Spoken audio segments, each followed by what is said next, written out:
लें जनाब, बिस्मिल्लाह पढ़ते हैं दोबारा से सही तरीके से, और दुआएं भी मांग लेते हैं। हम नया टॉपिक शुरू करने जा रहे हैं और है भी स्टूडेंट के का फेवरेट, ASNP है। ठीक है ना? तो इंशाल्लाह बहुत जल्दी आपका ये टॉपिक ग्रिप में आ जाएगा। बिस्मिल्लाहिर्रहमानिर्रहीम। अल्लाहुम्मा सल्लि अला मुहम्मदिन व अला आलि मुहम्मदिन कमा सल्लैता अला इब्राहीम व अला आलि इब्राहीम इन्नका हमीदुम मजीद।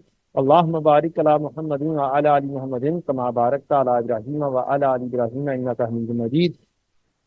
रब्बि इश्रह ली सदरी व यस्सिर ली अमरी वहलुल उक़दतम मिन लिसानी यफ़क़हू क़ौली। रब्बि ज़िदनी इल्मा, रब्बि यस्सिर व ला तुअस्सिर व तम्मिम बिल खैर वबिका नस्तईन।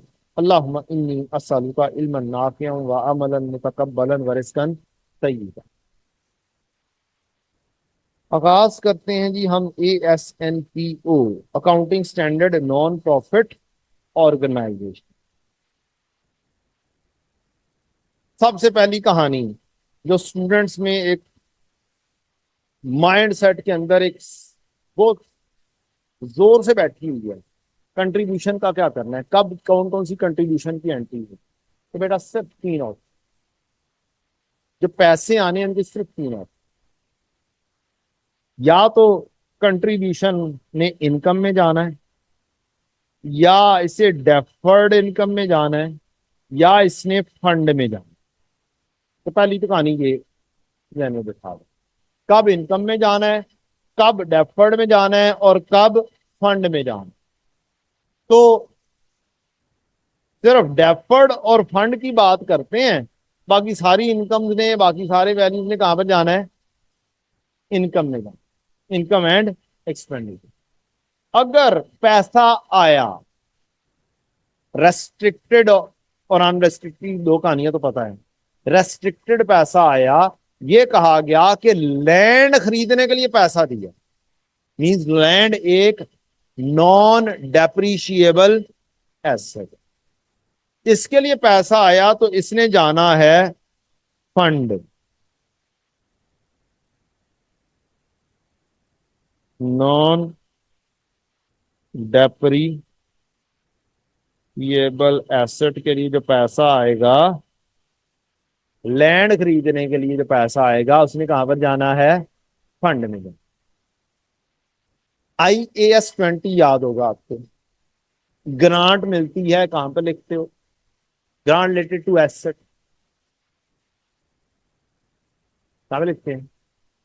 डेफर्ड लायबिलिटी के तौर पर, डेफर्ड ग्रांट, डेफर्ड लायबिलिटी के तौर पर। सेम ट्रीटमेंट यहां पर।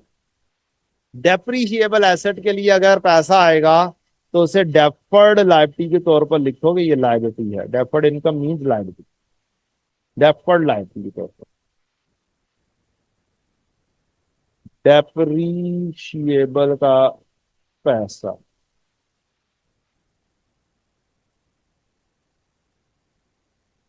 ठीक, बाकी सारे कहां पे? इनकम में। जो मर्जी हो जाए, सब कुछ किसमें फेंकना है?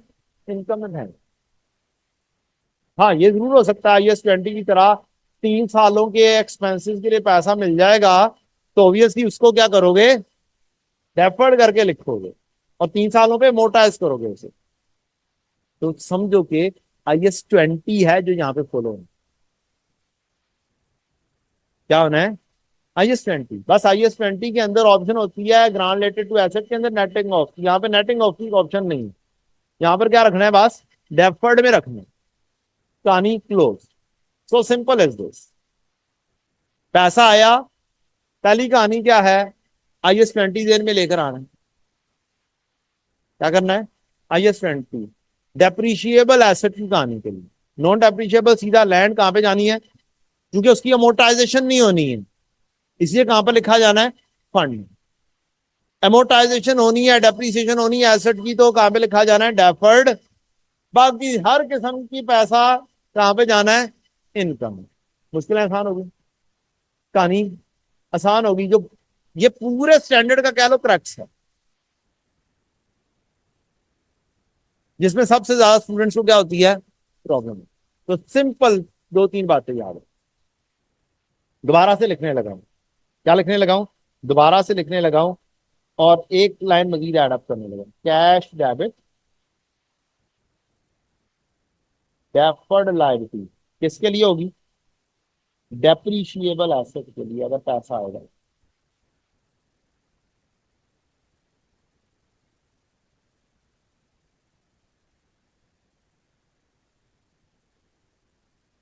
अच्छा, दूसरी चीज, फंड क्रेडिट कब होगा जी, नॉन डेप्रीशिएबल के लिए जब पैसा है।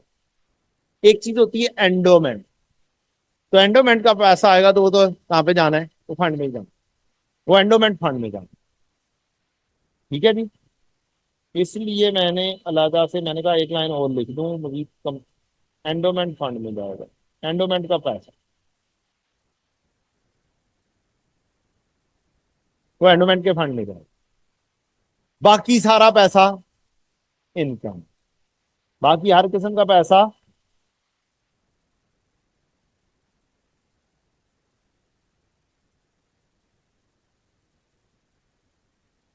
इनकम।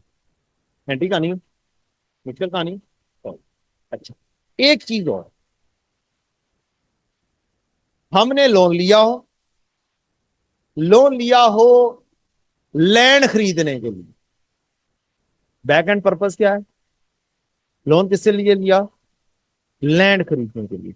अब इस लोन को रीपे करने के लिए ग्रांट मिल गई, तो क्या इफेक्टिवली क्या कह सकते हैं, बैक एंड पर्पस क्या है, लैंड। लिखा क्या हुआ है, लोन रीपेमेंट के लिए पैसा मिला, लेकिन बैक एंड पर्पस देखनी, क्या देखना है, अगर लोन रीपेमेंट के लिए पैसा मिला है तो बैक एंड पर्पस देखेंगे।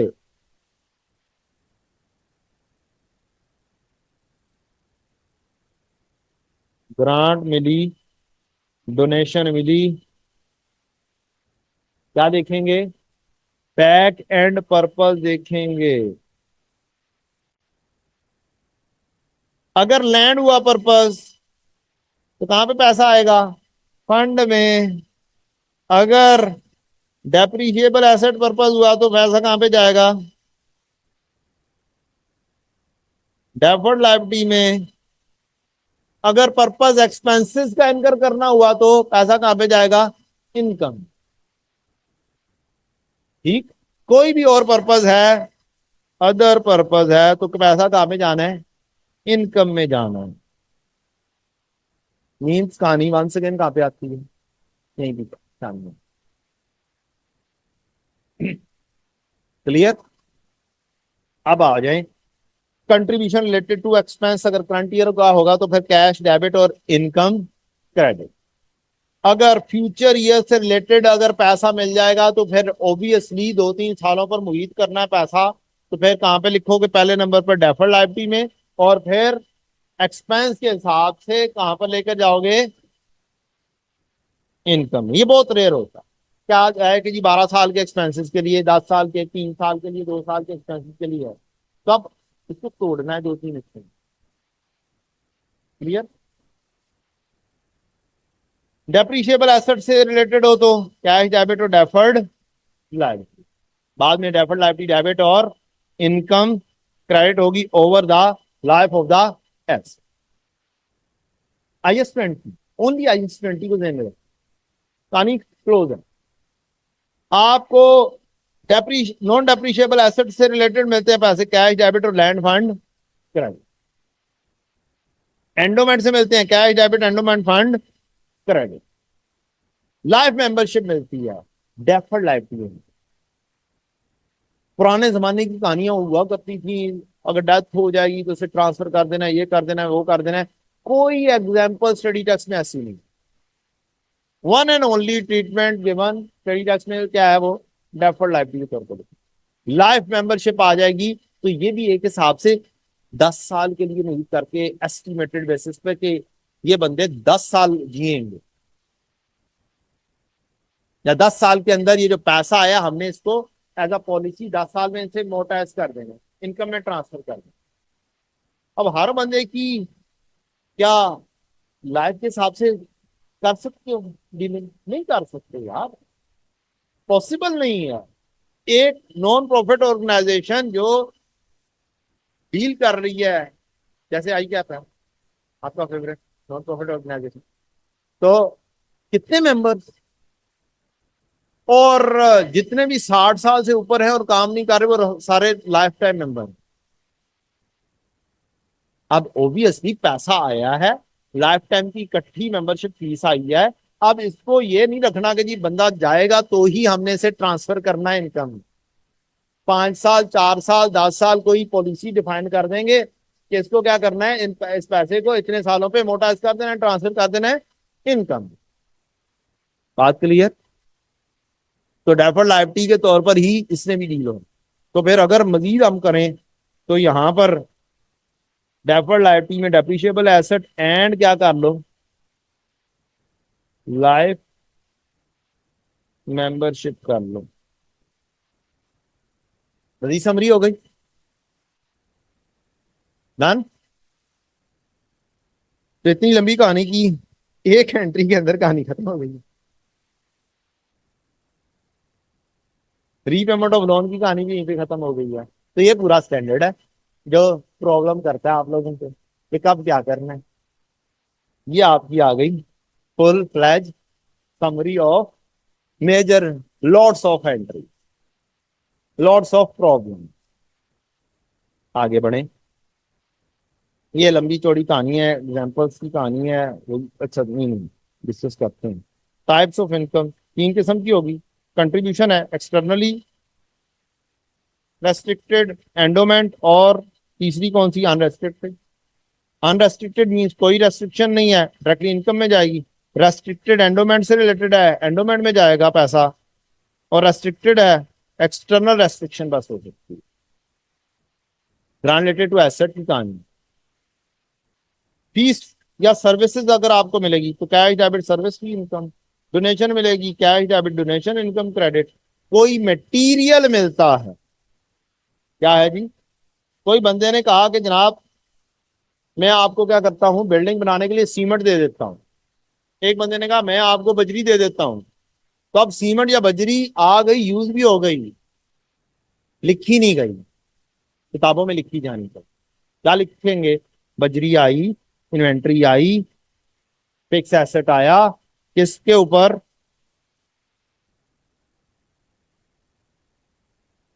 यहां पर सोचोगे, क्रेडिट करते हुए सोचोगे मकसद क्या था, डेप्रिशिएबल एसेट बनाना था, तो फिर कहां पे जाएगा, डेफर्ड लायबिलिटी में जाएगा।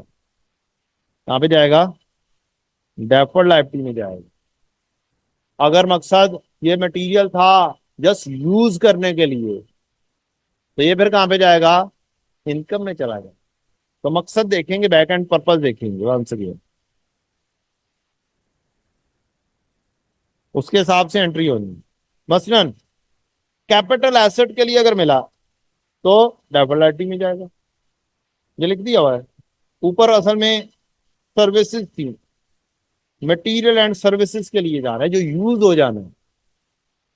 मेडिसिन दे दी किसी बंदे ने, इन्वेंट्री डेबिट और इनकम क्रेडिट करो। ठीक है, मेडिसिन ने अगले 4 दिनों में, 10 दिनों में, महीने में यूज हो जाना। क्लियर बात? तो ये इनकम बैक एंड पर्पस देखेंगे क्या है। कंट्रीब्यूशन रिसीव, हाँ, अगर कंट्रीब्यूशन रिसीवेबल की कहानी आती है फिर क्या होगा। अगर कोई क्राइटेरिया मेट हो रहा है और अल्टीमेट कलेक्शन रीजनेबली एश्योर्ड है कि पैसे मिल जाएंगे, तो जैसे ग्रांट बिकम रिसीवेबल हो जाए तो एंट्री पास कर देते हैं, रिसीवेबल डेबिट और डेफर्ड ग्रांट क्रेडिट, चाहे मिली हो या ना। ग्रांट रिलेटेड टू एसेट है, अगर क्या हो जाए, क्राइटेरिया मीट हो जाए और रीजनेबल एश्योरेंस हो जाए कि पैसा मिल जाएगा, पैसा अगले साल में मिलना है, पैसा मिल जाएगा का रीजनेबल एश्योरेंस है, तो receivable debit deferred grant entry पास कर दो। वही चीज यहां पर है, फिर रिसीवेबल डेबिट इनकम क्रेडिट या रिसीवेबल डेबिट और डेफर्ड लायबिलिटी क्रेडिट की एंट्री पास हो जाएगी प्रोवाइडेड क्या हो, रीजनेबल एश्योरेंस हो कि पैसा मिल जाएगा। एक नाम है बीक्वेस्ट। बीक्वेस्ट क्या होता है? Property bye will transfer. बंदा मरेगा तो विल पूरी होगी और फिर ट्रांसफर होगा, और जब पैसा ट्रांसफर होगा तब लिखा भी। इसमें रीजनेबल एश्योरेंस नहीं है कि बंदे ने कल फोट हो। ठीक है, क्या कभी ऐसा होता है एक बंदा है बिल्कुल नजर आ रहा है कि इसने नहीं बचना,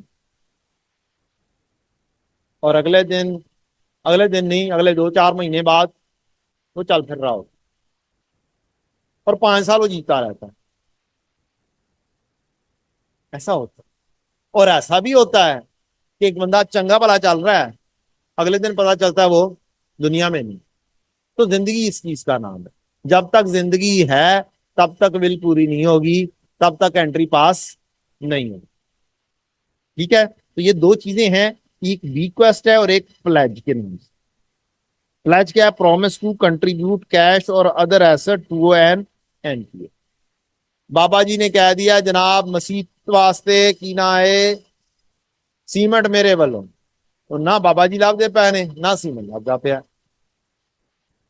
ठीक है, तो जब तक कोई मटेरियल रिसीव ना हो जाए, उनका जो उन्होंने कहा है वो बात पूरी ना हो जाए, तब तक रिकॉर्ड वो रीजनेबल एश्योरेंस नहीं होती। तो किसी ने वादा कर भी दिया तो अक्सर वादा वफा नहीं होता। तो जब तक वादा वफा हो ना जाए तो एंट्री पास नहीं हो। ठीक। प्रूडेंस कॉन्सेप्ट क्या कहता है? Asset and income should not be over stated. जब तब तक नहीं लिखनी जब तक वो अर्न नहीं हो जाती। तो वही वाली चीज है यहां पर फॉलो होगी। खर्चों के बारे में कहता है कि यार लिख दो, लॉस होने जा रहा है अभी से लिख दो। तो लिहाजा वही प्रूडेंस कॉन्सेप्ट यहां पर भी फॉलो होगा। रुक जाओ, बस ये पता होना चाहिए कि कहानी क्या है।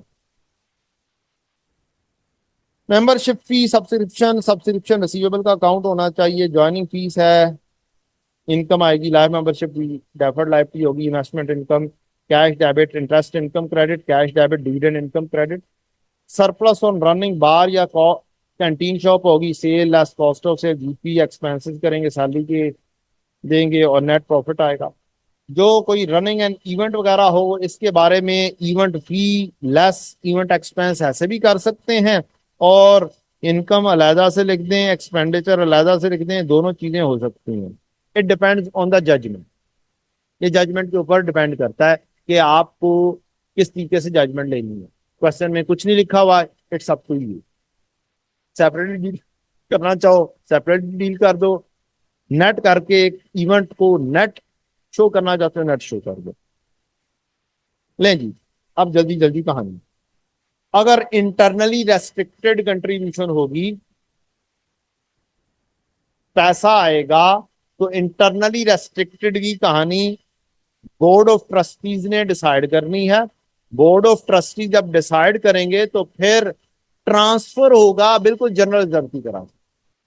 जैसे retained earning debit general reserve credit होता है, उसी तरह से जनरल फंड डेबिट होगा और इंटरनली रेस्ट्रिक्टेड फंड क्रेडिट होगा। It's would be an appropriation. ये डायरेक्टली लैंड नहीं करेगी फंड में, ये कंट्रीब्यूशन डायरेक्टली लैंड नहीं करेगी फंड में। पढ़ते हैं जी।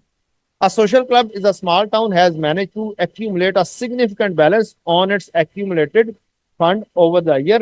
Its board of trustees had decided that the club should establish a fund to contribute to the school fee of children of high promise from the town. ये study जैसी क्या है?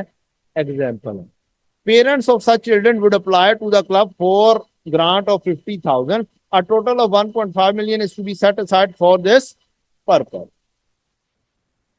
जरा गौर से, general fund debit, special education fund credit होगा, appropriation होगी। फिर जो 50,000 का खर्चा होना है वो अब इस फंड में से डेबिट होगा और कैश क्रेडिट होगा। जब जब भी क्या होगी, रिडक्शन होगी फ्रॉम द स्पेशल फंड, 50,000 करके, 50 50, फिर अगला बंदा आएगा वो 50 ले जाएगा, फिर अगला बंदा आएगा 50 ले जाएगा। तो पेमेंट जब जब होगी तो फंड डेबिट होगा और कैश क्रेडिट होगा, एक्सपेंसेस में नहीं जाएगा। ये इंटरनली रेस्ट्रिक्टेड की कहानी है। जब भी इंटरनली रेस्ट्रिक्टेड फंड अलग कर दिया तो अब जो खर्चा हो रहा होगा वो फंड में से हो रहा होगा। पैसा सेट असाइड किया हुआ है अपनी मर्जी से, तो जो जो पैसा सेट असाइड किया है उसी में से ही खर्चा करो ना, ना अलग से खर्चा किए जा रहे हो। एक साइड पे फंड बनाया हुआ, दूसरी साइड पे खर्चा मजीद बढ़ाए जा रहे हैं। अब जरा ये वाली एग्जांपल देखें और यहां पर जाएं और एक अदद क्वेश्चन देखते हैं।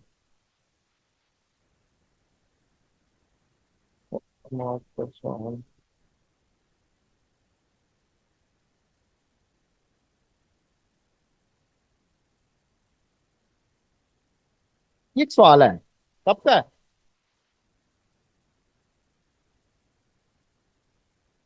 ऑटम 2024 की, ज्यादा पुरानी तो नहीं है।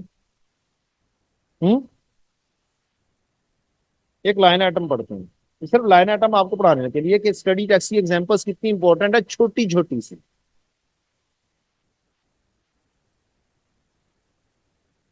Due to significant balance in general fund, SEC's Board of Trustees had decided to establish a fund with 24 million to contribute to school fee of promising children from the town. Parents can apply for grant up to 50।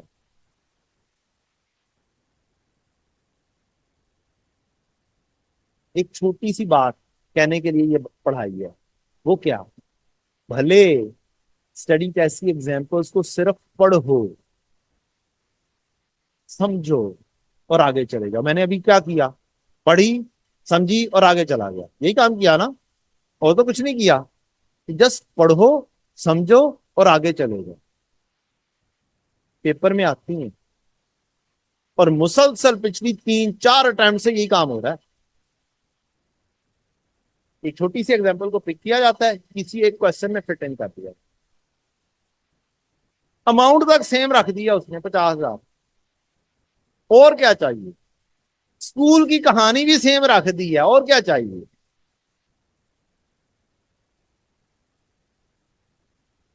अब बताएं, अभी भी वक्त है, बहुत वक्त है। Just क्या करना है, स्टडी टेक्स्ट की एग्जांपल्स को जस्ट पढ़ना है। करने की बात नहीं कर रहा हूं, पढ़ने की बात कर रहा हूं। छोटी छोटी सी एग्जांपल्स हम उनको इग्नोर करते हैं कि यार ये तो है ही नहीं, किसी काम की नहीं है, तो हमने तो सब कुछ कर लिया।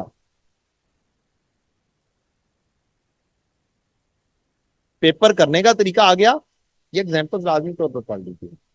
जस्ट आपको पढ़ाने का मकसद ये था। वापस आते हैं, मैंने तो नॉलेज को इंशाल्लाह कोशिश करना है सारे के सारे नॉलेज को क्या कर दूं, आपके साथ डिस्कस कर दूं। और ये एक मेजर ऐसा टॉपिक है जिसके अंदर स्टूडेंट्स बहुत ज्यादा क्या होते हैं, डरते हैं। इसलिए मेरी कोशिश है कि मैं इसको बड़ी डिटेल में डिस्कस कर दूं। एक तो बड़ा मुश्किल मसला कि कंट्रीब्यूशन को लिखना कहाँ पे है, वो रिजॉल्व में। अगला मसला ये छोटे छोटे से points, recognition of donation to repay loan taken for the general operation. Repay of loan की कहानी क्या बताइए, बैक एंड पर्पस चेक करना, पर्पस 3 4 ही बता दिया आप। Member of cricket club donated 2 million for repayment of loan obtained by club in order to finance general operation। Means ना तो पैसा फॉर रिलेटेड लैंड था, ना ही फॉर डेप्रिशिएबल एसेट था, तो फिर क्या था, अदर था। अदर कहां पे जाना है, इनकम। तो अब इसको डिस्कस करने पड़ जाएगा तो क्या करोगे, तब भी जहन में ये 2 3 चीजें रखोगे कि जनरल डोनेशन के लिए, जनरल ऑपरेशन के लिए, लिहाजा इसको कहां पे लिख दो, this is a restricted contribution for repayment of loan. Okay thank you, बिल्कुल है। Since the loan relates neither to expenses of future periods nor for capital asset, जिसने डेफर्ड लायबिलिटी में लिखा जाना है, contribution has been recognised as revenue in the current. Entry वही हो जाएगी, cash debit income credit. Live membership fees, इसकी क्या कहानी होगी? पैसा मिले 10,000 per annum, paying lump sum amount of 80,000 for life membership. या तो आप 10,000 करके पेपर करते रहो, या लाइफ मेंबरशिप पे करो 80,000 और सुकून से जियो और हमें भी जीने दो। 20 मेंबर ने ऑप्ट कर लिया, on average a member will use service for 10 year. हमें लाइफ अमोर्टाइजेशन मिल गई कि 10 साल पर अमोर्टाइज करना है। 20 बंदे 80,000 के हिसाब से बने मेंबर, हर साल कितनी कितनी ट्रांसफर होगी? 8 दूनी 16, 1.6 मिलियन बन जाएगा मेरा ख्याल है, और 1,60,000 ट्रांसफर होता रहेगा। अब इसको डिस्कशन में लिखना है तो ऐसे लिखना है, recognise income over the year expected to provide services. 1,60,000, 20 members of 10 तकसीम 10 shall be recognized in profit and loss. Amount attributable to the next year shall be presented at current liability, while remaining amount of इतने lakh non current liability. तो current और non current में bifurcate करना तो आपको आता ही है ना, ऐसे बनाओगे। करंट ईयर में आया 1.6 मिलियन, ट्रांसफर होना है इस साल में 1,60 ट्रांसफर हो जाएगा, 1,60 इधर भी ट्रांसफर हो जाएगा। ये अगले साल का क्या है? Current liability. ये करंट ईयर में इनकम में ट्रांसफर हो गई, तो 16 में से 1,60 माइनस कर दो, और अच्छा सा करके लिख देता हूँ। 1,600 में से 160 और 160 माइनस कर दो, तो नॉन करंट कितना बनता है?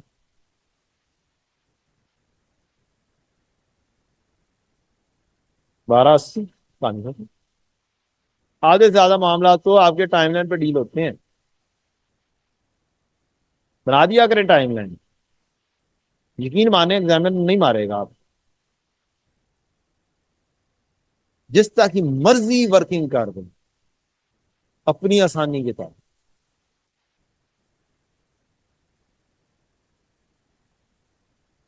मेडिसिन फॉर आर, रूल ऑफ इन्वेंट्री क्या है नॉन प्रॉफिट ऑर्गेनाइजेशन में? दो किस्म की इन्वेंट्री हो सकती है बेटा। इन्वेंट्री, ऐसी इन्वेंट्री जो फ्री ऑफ कॉस्ट दे रहे हैं या नॉमिनल प्राइस के ऊपर दे रहे हैं, और ऐसी जो फुल प्राइस के ऊपर बेच रहे हैं। अब जो फुल प्राइस है, जिसके अंदर तो आप कमा भी रहे हैं, इसका मतलब है यहां पे रूल लगेगा lower of cost and NRV। जबकि खरीदारी महंगी है और मुफ्त में बांट रहे हैं, या फिर बहुत थोड़े से पैसे ले रहे हैं, इसमें तो NRV कम ही आएगी। इसमें तो साल के एंड पर हमेशा ही नुकसान हुआ करेगा। तो इसके इसके अंदर फिर नॉन प्रॉफिट ऑर्गेनाइजेशन को कहा गया कि आपके लिए रूल है, अगर आपका ये केस है तो आप क्या करें, lawyer of cost and replacement cost per जाएं, कि अगर आज दोबारा से खरीदो ईयर एंड पर तो आपको ये कितने में मिलेगा।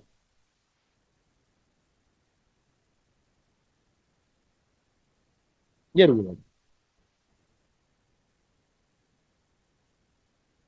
लें जी, आपको क्वेश्चन दिया हुआ है, क्वेश्चन के अंदर डाटा है रिसीव्ड इन काइंड, तो आपको कॉस्ट तो पड़ी कोई नहीं, कॉस्ट पड़ी नहीं, तो फेयर वैल्यू इसकी थी 28,000 जब आपने लिया था। तो इसका मतलब है आपने इन्वेंट्री तो लिखनी है, Panadol at fair value debit और इनकम क्रेडिट, कितने पर?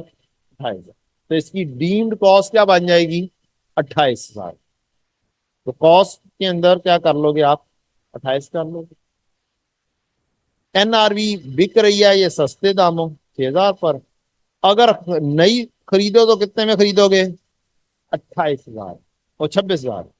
इसका मतलब है इसकी एडजस्टमेंट होगी कितने के साथ? 2,000। ये डाउन होगी कितने के साथ? 2,000।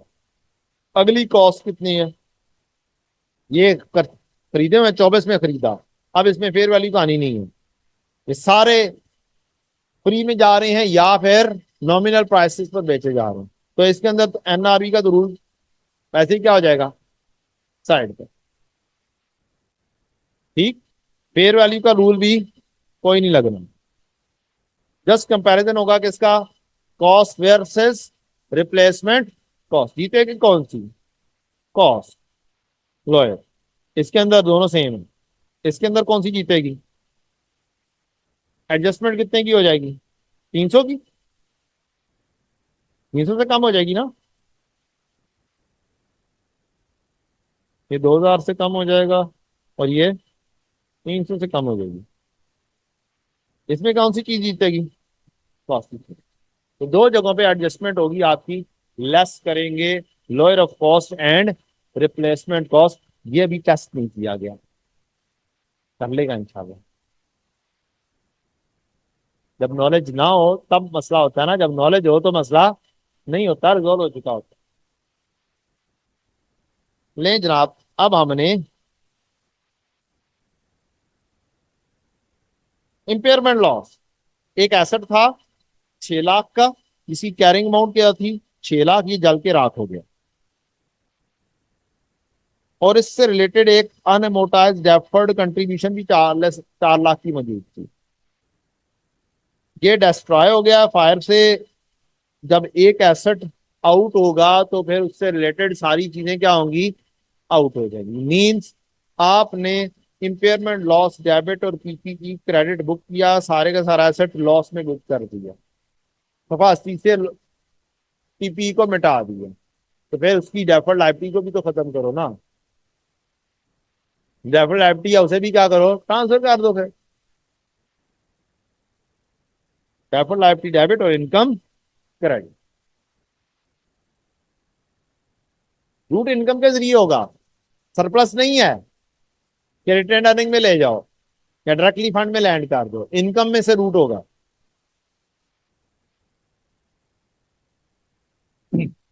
नहीं जी, अब चंद छोटे छोटे से 2-3 सवाल। एक एबीसी कंपनी है, 1 जनवरी 21 पर फॉर्म हुई है, और फाउंडिंग मेंबर ने एक लैंड सेल आउट कर दी है एबीसी को।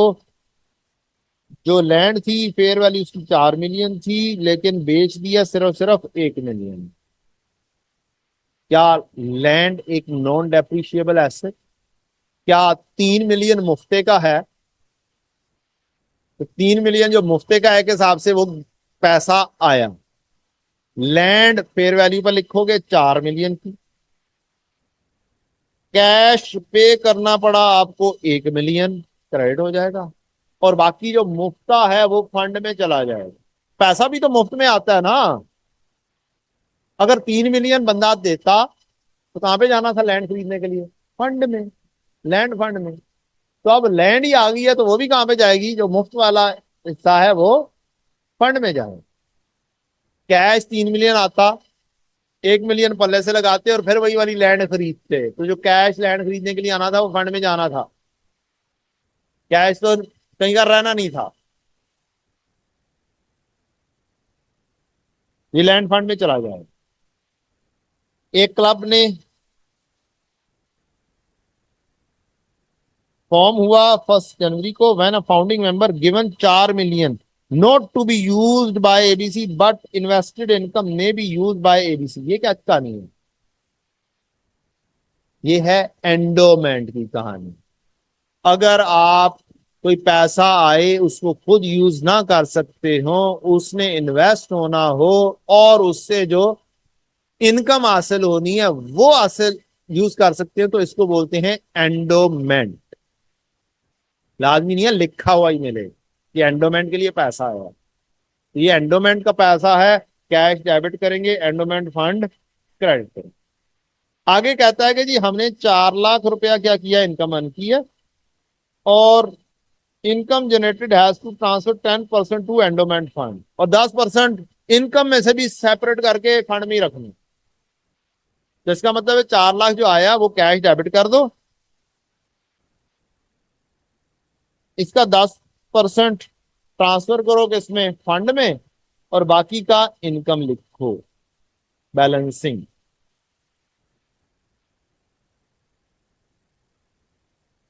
एक एनजीओ है 1 जनवरी 23 पर हुई और उसने लाइफ मेंबरशिप 3 बंदों की ली। लाइफ मेंबरशिप फीस 8 लाख पर पर्सन थी।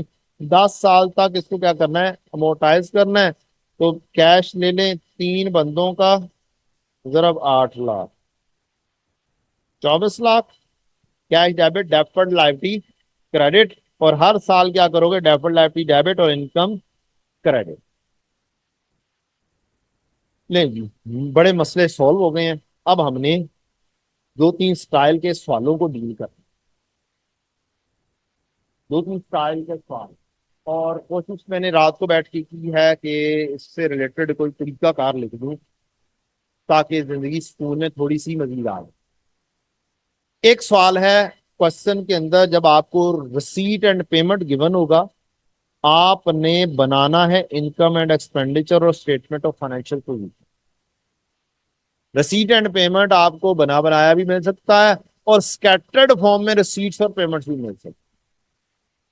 ये लाजमी नहीं है कि बना बनाया देखा आ रहा है बस रिसीट एंड पेमेंट गिवन। ये भी हो सकता है कि कहीं पर रिसीट लिखी हो, कहीं पर पेमेंट लिखी हो, तो तरीकाकार सेम होगा। करेंगे क्या, जोन सी भी रिक्वायरमेंट होगी उसका फॉर्मेट बना देंगे सबसे पहले।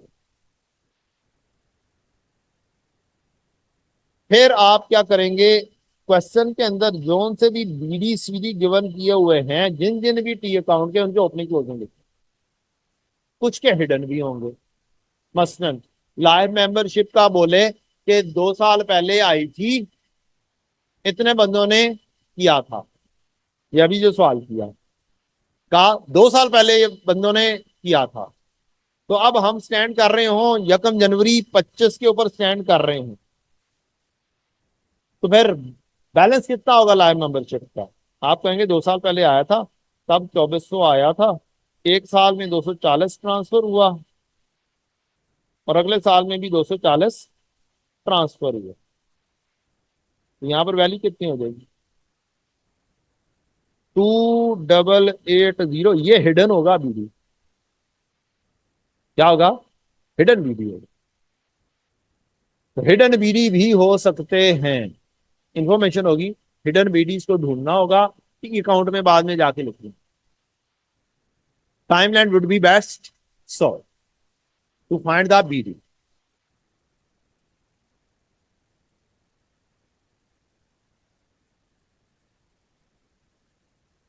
डबल एंट्री आप पास करेंगे कैश रिसीट एंड पेमेंट की। मसलन कैश डेबिट ऑलरेडी क्वेश्चन में है और क्रेडिट एंट्री पास करोगे।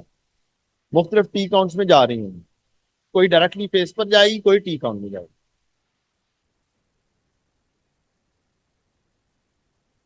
जो पेमेंट्स होंगी उसमें मेजोरिटी पेमेंट होती है एक्सपेंसेस। तो आप ये सोचे बगैर कि इसकी अक्रूवल है या नहीं है, इसकी प्री पेमेंट तो नहीं है, चुप करके एक्सपेंसेस में फेस के ऊपर लिखते चले जाए। एक्सपेंस डेबिट कैश क्रेडिट की एंट्री एक हिसाब से आप बनाते चले जाए। फॉर एग्जाम्पल,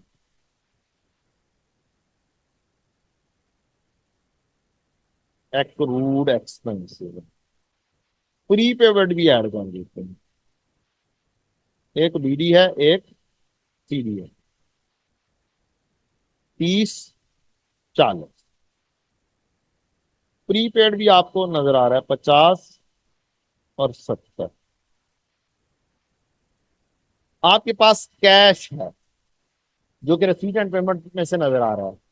एक्सपेंस डेबिट और कैश क्रेडिट से आपने 300 का किया, एक्सपेंस बताओ कितना बनता।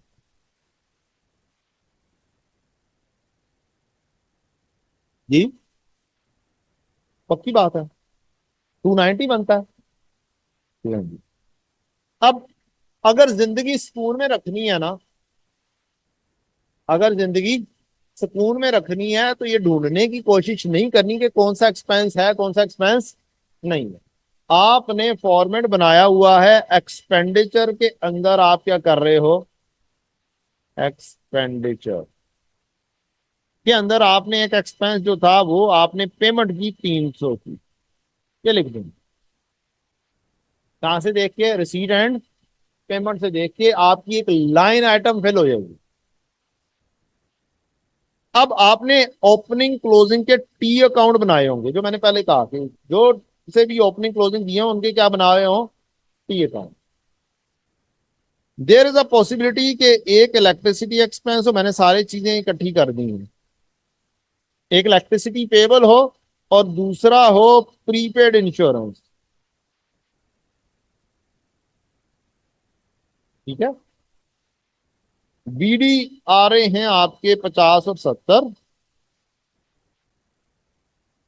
और एक बीडी आ रहा है आपका 30 और 40। ऐसे ही है। अब आपने इसकी एंट्री बनानी विद दैट एक्सपेंस। ये बताएं, एंट्री इस साइड पर बैलेंस होगी या दूसरी साइड पर? इस साइड पर करेंगे तो बैलेंस हो जाएगी ना। ऐसे ही है। ये क्रेडिट कर दो 10 से, तो एक्सपेंस क्या होगा? डेबिट होगा। एक्सपेंस क्या होगा? डेबिट। एक रूल पढ़ाया था, डेबिट में डेबिट क्या होता है? ऐड। और क्रेडिट क्या होता है? लेस। डेबिट में डेबिट ऐड कर दिया।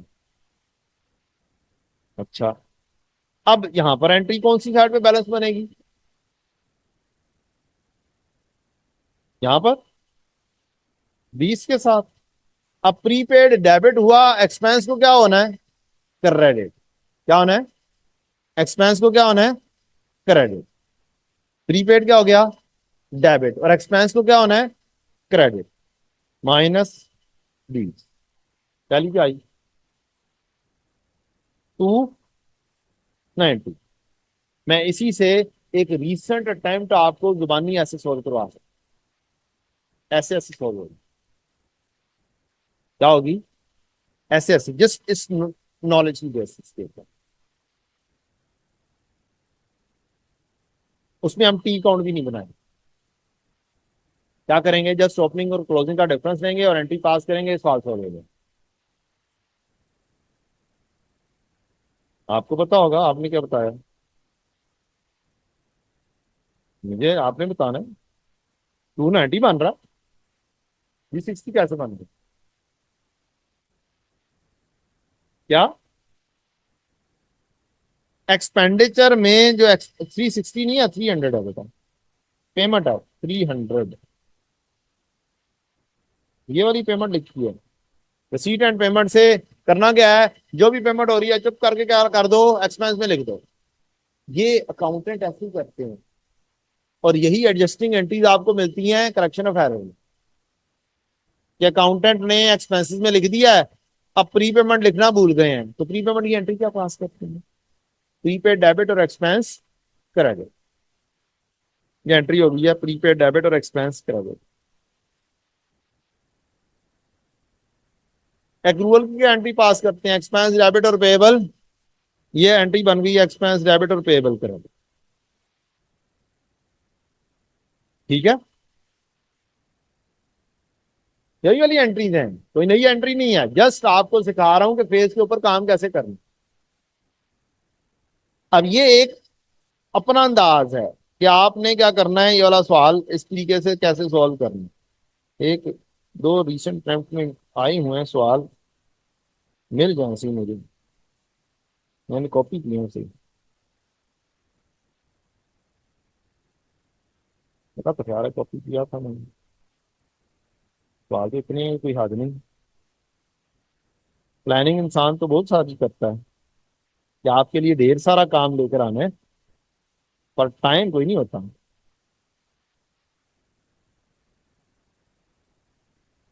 बस क्या करूं नहीं।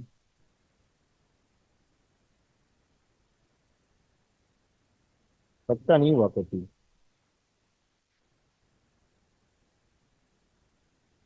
चलें, नहीं भी हुआ तो आपको तरीकाकार बता दिया है।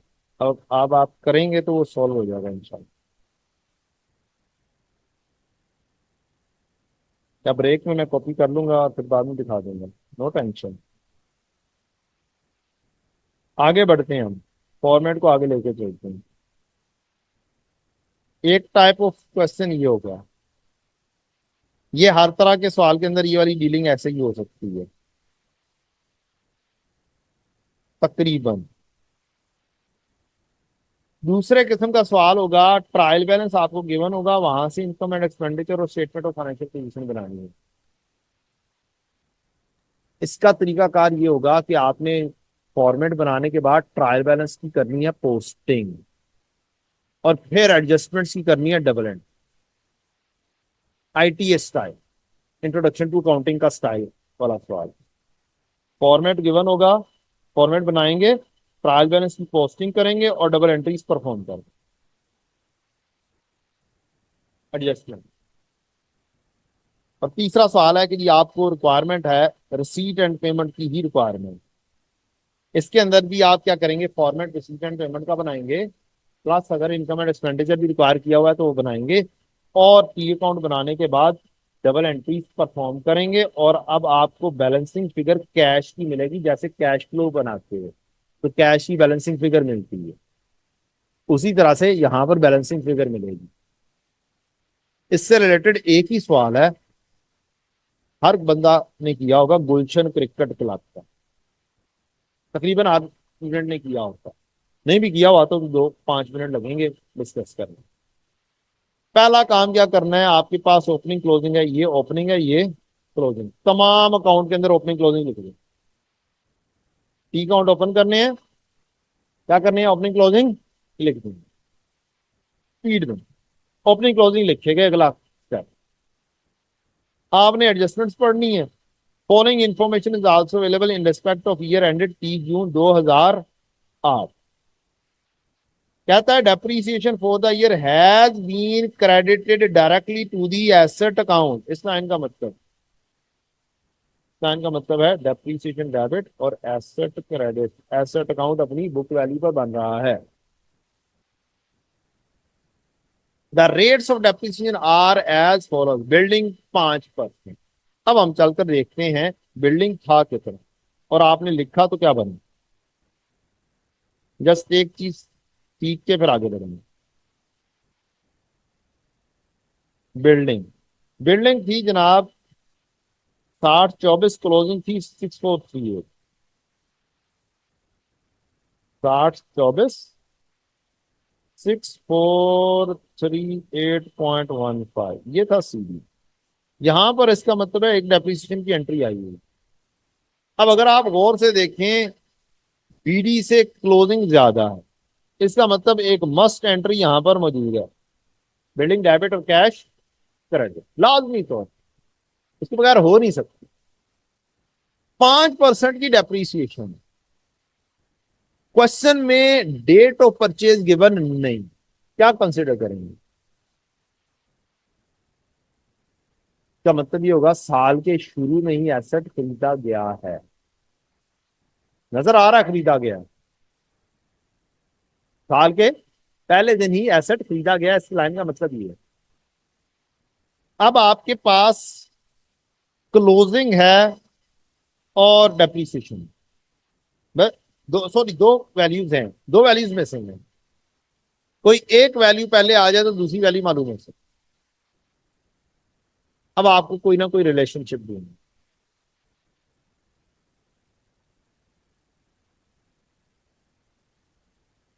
एक छोटा सा फार्मूला कल भी पढ़ाया था,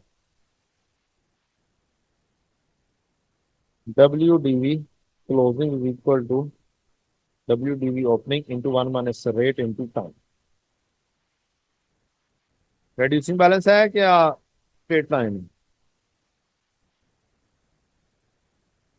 एसेट अकाउंट अपनी बुक वैल्यू पे चल रहा हो, किस पे चल रहा हो, और रेट्स गिवन किए हो, तो कौन सा मेथड होगा, रेड्यूसिंग बैलेंस मेथड ही है। ठीक। और अगर एक एसेट साल के पहले दिन खरीदा है तो वो भी इसका मतलब है डब्ल्यू डीवी ओपनिंग में क्या हो सकता है, एड अप हो सकता है। तो आपके पास डब्ल्यू डीवी क्लोजिंग है 6438.15, आपके पास रेट है 0.05। इसका मतलब ये हुआ कि ये अगर 5% एप्रिसिएशन है तो ये 95% पर मौजूद है। दोनों अंदाज से आप काम कर सकते हैं। और आपके पास फिर WDV ओपनिंग आ जाएगी, जिसके अंदर ओपनिंग भी होगा और एडिशन भी होगा। कितनी बैलेंस आया? 6,333, 6,777। अब ये ओपनिंग भी है और एडिशन भी है। 6024 और 6,777 में जो डिफरेंस होगा वो क्या होगा? Cash count.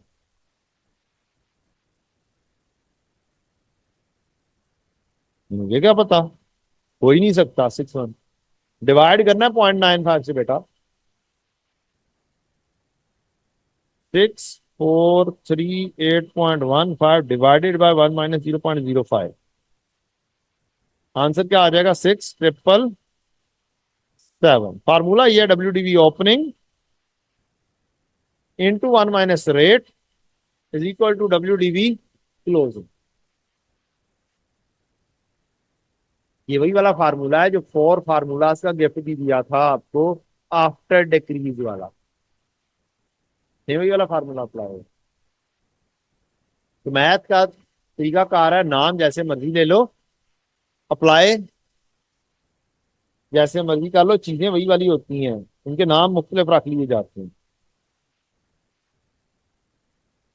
तो ये आपका आ जाएगा, ये आपका टी अकाउंट कैलकुलेट हो जाएगा बेटा, और यहां से बैलेंसिंग क्या आ जाएगी? डेप्रीसिएशन। ऐसे भी आ सकती है और डायरेक्टली यहां से ऐसे भी कैलकुलेट कर सकते हो। 6,438.15 डिवाइडेड बाय 0.95, ये 100% पे पहुंच जाएगा, मल्टीप्लाई बाय 0.05। ऐसे भी डेप्रीसिएशन कैलकुलेट हो सकता है, और ओपनिंग प्लस वो भी कैलकुलेट हो सकता है। तो मैथ है, जैसे मर्जी घुमा फिरा के काम कर। क्लियर? तो इस सवाल के अंदर मेजरली यही चीज हिडन थी कि आपको कैसे क्वेश्चन लेकर चलना है। अब दूसरा फर्नीचर अकाउंट क्या है? इसका ओपनिंग है, क्लोजिंग है, इसका रेट 10%। इसका मतलब क्या हुआ? डेप्रीसिएशन 10% है तो CD कितने परसेंट पे होगा? 90%। अब 100% वैल्यू फाइंड कर सकते हैं। 27 10 तकसीम 90 करोगे, 100% आ जाएगी वैल्यू। मल्टीप्लाई बाय 10 करोगे, डेप्रीसिएशन आ जाएगी। अब इसके अंदर एडिशन कोई भी नहीं निकली, डायरेक्टली एक ही वैल्यू निकली। करके चेक कर लो। 27 10 800 डिवाइडेड बाय 1 - 0.1, क्या आंसर आया? क्या 30 बार आया? 30 बार आया है, इसका मतलब कोई एडिशन नहीं है, बैलेंसिंग अमाउंट सफिशिएंट की आ जाएगी। नेक्स्ट बढ़ेंगे, बुक्स में भी 10% डेप्रीसिएशन है। 12,46,950 तकसीम 1 - 0.1, जीरो बैलेंस देगा 13,85,500 दे देगा। 13,85 में ओपनिंग माइनस कर दोगे, बैलेंसिंग फिगर एडिशन की आ जाएगी। ये एडिशन की आ जाएगी तो डेप्रिसिएशन बैलेंसिंग आ जाएगी। Same goes with equipment. अब जब आपने ये वाला काम किया तो क्या डेप्रिसिएशन एक एक्सपेंस है? सारे एक्सपेंसेस फाइंड किए आपने, कहा डेप्रिसिएशन डेबिट और एसेट क्रेडिट। ये expenses income and expenditure account में लिख दिया आप, 1 2 3 4 डेप्रिसिएशन लिख दी। फिर आप बड़े अगली एडजस्टमेंट पर, उसी एडजस्टमेंट में बोला हुआ था कि क्लब के 600 बंदे हैं, 30 जून 18 पर कोई फ्रेश बंदा नहीं आया, but 10 members left the club on 1 January 18 8। Subscription per month is 500 per month. तो आप वंस अगेन टाइमलाइन बना दो। क्या करो? टाइमलाइन बना दो। 30 जून 8, आप काम भी 30 जून 8 का कर रहे हैं, तो इसकी टाइमलाइन क्या बनेगी? इसकी टाइमलाइन बनेगी कि 30 जून 8 पर 600 बंदे हैं, यहाँ पर सेंटर में 10 बंदे छोड़कर चले गए हैं, तो इसका मतलब शुरू में कितने होंगे? 610 होंगे। अब 610 बंदे 6 महीने रहे, 606 महीने रहे। ऐसे भी वर्किंग हो सकती है, और ऐसे भी वर्किंग हो सकती है कि 600 पूरे साल रहे और 10 बंदे 6 महीने रहे। मैथ है, जैसे मर्जी का। तो दो अंदाज से ये काम हो सकता है। ये हो गया जी, 6 6 महीने कर दो, 610 6 महीने, 600 6 महीने, 500 रुपया पर मंथ, 37 की इनकम आ जाएगी, चाहे रिसीव हुई है चाहे नहीं। या फिर 6 महीने सिर्फ 10 रहेंगे और 12 महीने रहेंगे 600 का, 36 30, एंट्री पास हो जाएगी, रिसीवेबल डेबिट और income credit, subscription receivable debit और इनकम क्रेडिट, सब्सक्रिप्शन में ये एंट्री आ, ओपनिंग क्लोजिंग ऑब्वियसली ऊपर से आपने देख के लिखे होंगे, यहाँ पे ओपनिंग क्लोजिंग मौजूद हैं सब्सक्रिप्शन रिसीवेबल के और सब्सक्रिप्शन इन एडवांस। ओपनिंग ये है, क्लोजिंग ये है, ये बीडी है, ये सीडी है। ये गौर से देख के लिखना है कि बीडी किस साइड पर लिखा हुआ है, इन एडवांस लायबिलिटी और रिसीवेबल डेबिट एस। ये जब आपने लिख दिया यहां पर, ये और ये फिल हो गए, इनकम आपने कैलकुलेट कर दी, तो बाकी का क्या बच जाएगा, कैश बच जाएगा, कैश डेबिट और रिसीवेबल क्रेडिट। आप लोगों ने शायद सब्सक्रिप्शन का खाली अकाउंट पड़ा हुआ है नाम, मैं इसे सब्सक्रिप्शन रिसीवेबल अकाउंट बोलता हूँ। डेटर का अकाउंट, पैसे रिसीव करने, debtor debit, sales credit, receivable debit और इनकम क्रेडिट, तो फिर इंशाल्लाह भूलेगा नहीं कि इनकम इस साइड पर लिखी जाए, और cash debit receivable credit. Generally ये सब्सक्रिप्शन रिसीवेबल का अकाउंट है, उसी में ही इन एडवांस ट्रीट हो जाता है, और उसी के हिसाब से रिसीवेबल के हिसाब से एंट्रीज पास होती हैं, कैश डेबिट रिसीवेबल क्रेडिट और रिसीवेबल डेबिट और इनकम क्रेडिट। ये जो बैलेंसिंग आएगा ये कैश में चला जाएगा, कैश डेबिट और रिसीवेबल क्रेडिट। कोई ओपनिंग होगा, कुछ ये खर्चे बैलेंसिंग आए हैं जो आपने अभी मालूम की है, और एंड पर कुछ बैलेंस बच जाएगा, तो वो मिस अप्रोप्रिएशन हो सकती है। क्या हो सकती है, misappropriation, fraud by some account. दो तीन किस्म का फ्रॉड हो सकता है। एक फ्रॉड हो सकता है कैश में से लेकर भाग गए बंदे, एक हो सकता है इन्वेंट्री चोरी कर कर लेकर चले गए। मेजरली ये दो ही ज्यादा आसानी से हो सकते हैं। वैसे तो फिक्स एसेट भी हो सकते हैं, जैसे लैपटॉप चोरी कर कर ले गया कोई बंदा। अब बड़े बड़े फिक्स एसेट के चांसेस क्या है, कम है, जैसे फोटोकॉपी मशीन के चांसेस कम है।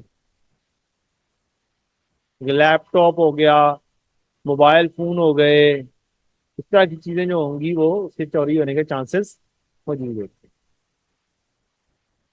ले जी, पहले किस्म का, एक किस्म का सवाल हो गया डील, कौन सा है वाला, कि रिसीट एंड पेमेंट अगर आपसे रिक्वायर होगी तो आप इंशाल्लाह डील कर लेंगे, ओपनिंग क्लोजिंग लिखेंगे, जो सी इंफॉर्मेशन होगी उसकी एंट्रीज पास करेंगे, तो इंशाल्लाह इंशाल्लाह सवाल हो जाएगा।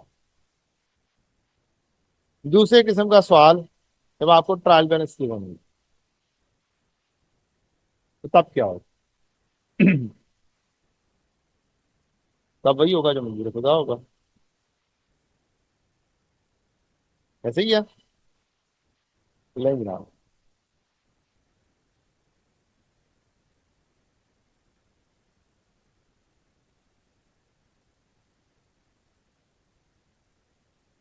2 मिनट की ब्रेक करते हैं, फिर सवाल करते हैं।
जी बच्चों, ट्रायल बैलेंस आपके सामने है। उसके बाद ब्रेकअप ऑफ रेस्ट्रिक्टेड फंड की बात की गई है। रेस्ट्रिक्टेड फंड यहाँ के उनके टोटल कितने हैं, 120, 80, 60। यहाँ पर दिए हुए रेस्ट्रिक्टेड फंड 1 जनवरी 21।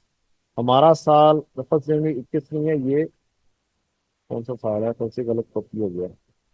21, 21, 21। ये 31 दिसंबर 21 है। ठीक है, ये भी 21 है। ठीक है जी। जनरल फंड भी ओपनिंग में मौजूद है और रेस्ट्रिक्टेड फंड भी ओपनिंग में मौजूद है। हमें डिटेल दी गई है रेस्ट्रिक्टेड फंड की। अगली एडजस्टमेंट कंट्रीब्यूशन रसीव्ड में शामिल है। ठीक है, कंट्रीब्यूशन रसीव कौन सी है जी? कंट्रीब्यूशन रसीव ये वाली है। और क्या चीज है? कहता है हमने कंस्ट्रक्शन मटेरियल रसीव किया है जिसकी फेयर वैल्यू 80 थी for the building which has not been recorded in book. किताबों में नहीं लिखा गया। हमने कंस्ट्रक्शन कंप्लीट कर ली बिल्डिंग की 1 अप्रैल 23, 1 अप्रैल 21।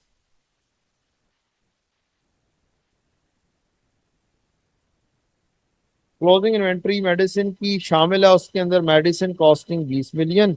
These could be sold at 4 million as these been sold at nominal prices. Although these medicine could be purchased again at 18. Lower of cost and replacement cost. Depreciation is to be charged.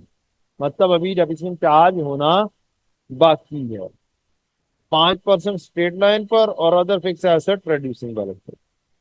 हमें तीन चीजें बनानी है, statement of income and expenditure, statement of net asset और statement of financial position as at 31 December 2021। तीन चीजें। काम क्या करेंगे? ट्रायल बैलेंस की पोस्टिंग करेंगे। मुझे आपने बताना है कौन सी चीज कहाँ कहाँ पर पोस्ट होगी। कैपिटल वर्क इन प्रोग्रेस कहाँ पे जाएगा जी? बैलेंस शीट में नॉन करंट एसेट्स में लिख देंगे। Cash at bank current asset. Closing inventory current asset में closing inventory means perpetual system एक हिसाब से फॉलो हो रहा होगा। जो आपको ट्रायल बैलेंस में क्या चीज नजर आ रही है? Closing inventory. कंट्रीब्यूशन रसीव के अंदर दो तीन किस्म की वैल्यूज हैं। 411। अब 411 टोटल 411 पता नहीं है कि नहीं है, 411 तो नहीं बन रहा, ऐसे ही है। तो कंट्रीब्यूशन रसीव आप इनकम में लिख देंगे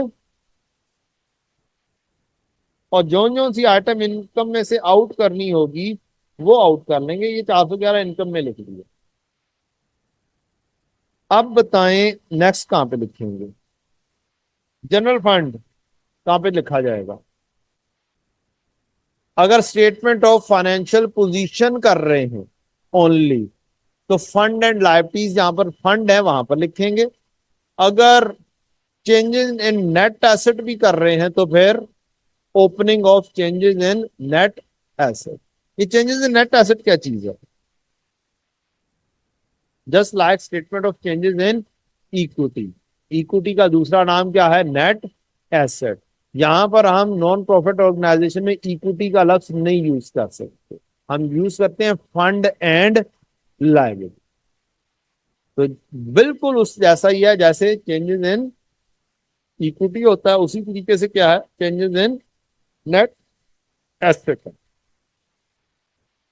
तो जनरल फंड आएगा statement of changes in net asset या फिर statement of financial position. Medical equipment PPE आ गया। Medicine and supplies used expense आ गया। अदर एक्सपेंडिचर आ गया। Payables current liabilities. Research cost expense, चलिए एक्सपेंस लिख देते हैं फॉर द टाइम भी। रेस्ट्रिक्टेड फंड कहाँ पे जाएगा? Statement of changes in net asset हो सकता है और भी मुख्तलिफ किस्म के हो सकते हैं। सैलरीज एक्सपेंस है, loan for construction of building total, additional breakup. अब आपने क्या किया, ट्रायल बैलेंस की पोस्टिंग की। पहला काम क्या किया, ट्रायल बैलेंस की पोस्टिंग की। मैं पोस्टिंग करता हूं एक खास कलर से, येलो कलर से कर दी, ठीक है। कैपिटल वर्क इन प्रोग्रेस 335 आ जाएगा, CWIP बैलेंस शीट में 335 लिखा गया। CWIP में, ये बिल्डिंग में नहीं, यहाँ पर लिखते हैं हम CWIP 335। इसको रहने देते हैं, ये आ जाता है। आगे नेक्स्ट क्या चीज है, cash at bank 60, closing inventory 34। 60 और 34 आपने यहाँ पर लिखना है, फाइनल वैल्यू में नहीं लिखना। 60, 34 फाइनल वैल्यू में कोई चीज नहीं लेकर जानी है, आपने नाम लिखना है और उसके फौरन बाद लिखना। करंट एसेट्स के अंदर हमने दो नाम लिखे और लिख दिया। नेक्स्ट एंट्री, कंट्रीब्यूशन रसीव 411, ये कहां पे लिखा, इनकम में लिख दिया। इनकम इनकम 411, इनकम किधर है, ये आ गया income 411। Next entry 202, general fund, कहां पे लिखूं, statement of changes in net asset में अनएप्रोप्रिएटेड है, बिल्कुल रिटेन अर्निंग की तरह से काम करता है, ये 202 ओपनिंग आ गया। नेक्स्ट एंट्री, मेडिकल इक्विपमेंट, दो चीजें नजर आ रही हैं एक ही लाइन में, एक होगी उसकी कॉस्ट और एक होगी उसकी एक्यूमुलेटेड डेप्रीसिएशन। तो हम 340 में से 100 फेस के ऊपर ही आउट कर देते हैं, 340 में से 100 फेस के ऊपर ही आउट कर देते। Next, medical and supplies use, ये एक्सपेंस है, 96 एक्सपेंसेस में ले जाकर लिख देंगे, एक्सपेंडिचर 96, नाम लिखा और लिख दिया। अदर एक्सपेंडिचर 49, लाइबिलिटी 17, 49 के एक्सपेंडिचर, एक्सपेंडिचर ऊपर नहीं थे, 49 के एक्सपेंडिचर, लाइबिलिटीज, करंट लाइबिलिटी 17 थी, करंट लाइबिलिटी टेबल में 17। मुझे अभी एडजस्टमेंट्स का नहीं पता कि कौन सी जगह पे है कौन सी जगह पर नहीं है, लिहाजा फाइनल आउटर कॉलम क्या रखना है, खाली रखना, पेज के ऊपर काम करनी है।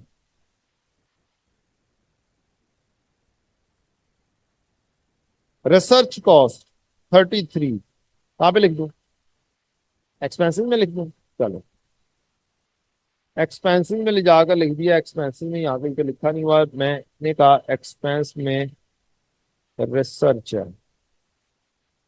कितना 33 लिख दिया। आगे रेस्ट्रिक्टेड फंड 260, इसके ऊपर भी एडजस्टमेंट है कि 260 की बाइफर्केशन अवेलेबल है, इसको अभी डील करते हैं बाद में, पहले बाकी दो लाइन आइटम लिखते हैं। सैलरी 53 और लोन 10, सैलरी 53, सैलरी एक्सपेंस में चली जाएगी 53 और लोन लाइबिलिटीज में चला जाएगा। करंट और नॉन करंट, करंट या नॉन करंट, लोन, छोटा सा तो लोन है, वापस हो जाएगा, क्या हो गया। आप नॉन करंट में लिखना चाहे नॉन करंट में लिखने के बाद में एडजस्टमेंट पढ़ेंगे तो पता चलेगा क्या करना। सारी एडजस्टमेंट को एट अ टाइम जेन में नहीं रखा जा सकता, थोड़ी बहुत देर में रह सकती है। तो उसका तरीकाकार यही है, ट्रायल बैलेंस की पोस्टिंग कर दो, किसी एक जगह पे लिखा जाना, तो गलत जगह पे लिखा जाएगा, ठीक कर देगा, ठीक। आगे बढ़े आप, आपने कहा अच्छा चलो ब्रेकअप करते हैं रेस्ट्रिक्टेड फंड की, और एक दो एडजस्टमेंट हैं जिनको हम डील करते हैं, एक 260 को और एक 411। कंट्रीब्यूशन रिसीव्ड 411, में शामिल है। कंट्रीब्यूशन रसीद for the construction of hospital building कहां पे जाना चाहिए?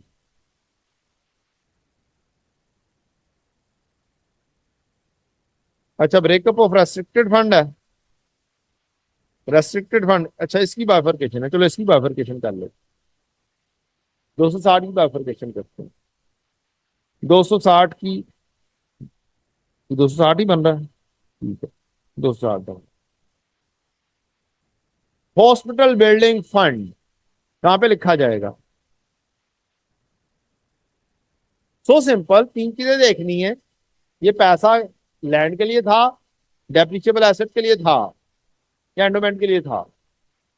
लैंड के लिए नहीं था, एंडोमेंट के लिए नहीं था, डेप्रिशिएबल एसेट के लिए था। लिहाजा ये पैसा कहां पे लिखा जाना चाहिए? डेफर्ड लायबिलिटी में लिखा जाना चाहिए, भले हम फंड बोल रहे हैं उसे। चुप करके इसको उठा के कहां पे लिखना है? Deferred liability. Hospital land fund, contribution receive for the purchase of land for hospital कहां पे जाएगा? फंड में, non depreciable asset. Research fund, as per the resolution of the board of trustee, NPO is required to allocate 20% of surplus of each year to the research fund। आपने कहा यार ये तो क्या है, रेस्ट्रिक्टेड फंड है और इंटरनली रेस्ट्रिक्टेड है, और हमने पढ़ा है कि इंटरनली रेस्ट्रिक्टेड का खर्चा फंड में से होगा। हमने कहां पे लिख दिया? हमने यहां पर लिख दिया 33 रिसर्च कॉस्ट। यहां से काटेंगे और कहेंगे इंटरनली रेस्ट्रिक्टेड फंड एक एग्जिस्ट करता है, इसमें से 33 का रिसर्च कॉस्ट हो। खर्चा गलत जगह पे लिखा गया था, सही जगह पे कर दिया, इंफॉर्मेशन मिली थी, काट दिया, सही जगह पे प्लेस कर दिया। और ओपनिंग फंड का, लैंड फंड का 80 और रेस्ट्रिक्टेड फंड का 60, ये 60 आ गया और लैंड फंड का 80 आ गया। ये ओपनिंग हमने ट्रीट कर दी है, सही जगह पे हो गया। और जो 33 का था वो भी प्लेस क्या कर दी हमने? सही कर दी। गलत थी, क्या कर दी हमने? यहाँ पे लिखा हुआ था, यहां से काट दिया और सही जगह पे ले जाकर लिख दिया। कटिंग कैसे, घबराना नहीं है आप। डेफर्ड लाइबिलिटी 120, 120 को डेफर्ड लाइबिलिटी में ले जाकर लिख दो। डेफर्ड लाइबिलिटी किधर है जी? Deferred liability non current liability में होता है और ये 120 लिखा गया। आगे बढ़ते हैं, क्वेश्चन आगे चलेगा, एक एक एडजस्टमेंट डिस्कस होगी इंशाल्लाह। हमने 260 की बाइफरकेशन को ट्रीट कर लिया कि कौन सी चीज कहाँ कहाँ पे लिखी जानी चाहिए है। साथ ही दरमियान में 33 की नॉलेज आया तो हमने इसको डील किया, सही जगह पे किया, नथिंग एल्स। अब हमने कंट्रीब्यूशन रसीव्ड जो इस साल में रिसीव हुआ है 411, इसको बाइफरकेट कर। कहता है 411, कहता है इस 411 में से कुछ कंट्रीब्यूशन है for purchase of land, land के खरीदने के लिए। कहां पे जानी चाहिए ये? फंड में जानी चाहिए। कहां पे? फंड में, लैंड फंड में। तो ये लैंड फंड में जो जानी चाहिए, ये लिखी कहां पे गई हुई है? अदर इनकम में। यहां से क्या कर दो? माइनस कर दो। यहां से इनकम में लिखी हुई है, इनकम में नहीं लिखा जाना चाहिए, इनकम में से आउट। इंक्लूड्स का मतलब कुछ बताया था,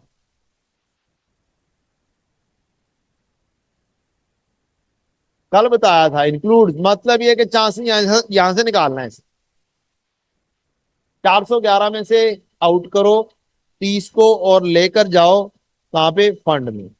फंड में जाके statement of changes in net asset में, फंड में ये कंट्रीब्यूशन रिसीव हो गई, लैंड फंड में। नेक्स्ट, अगली कंट्रीब्यूशन क्या हुई है? रिसर्च के लिए मिले हैं 20 रुपए। रिसर्च के लिए पैसे मिले हैं।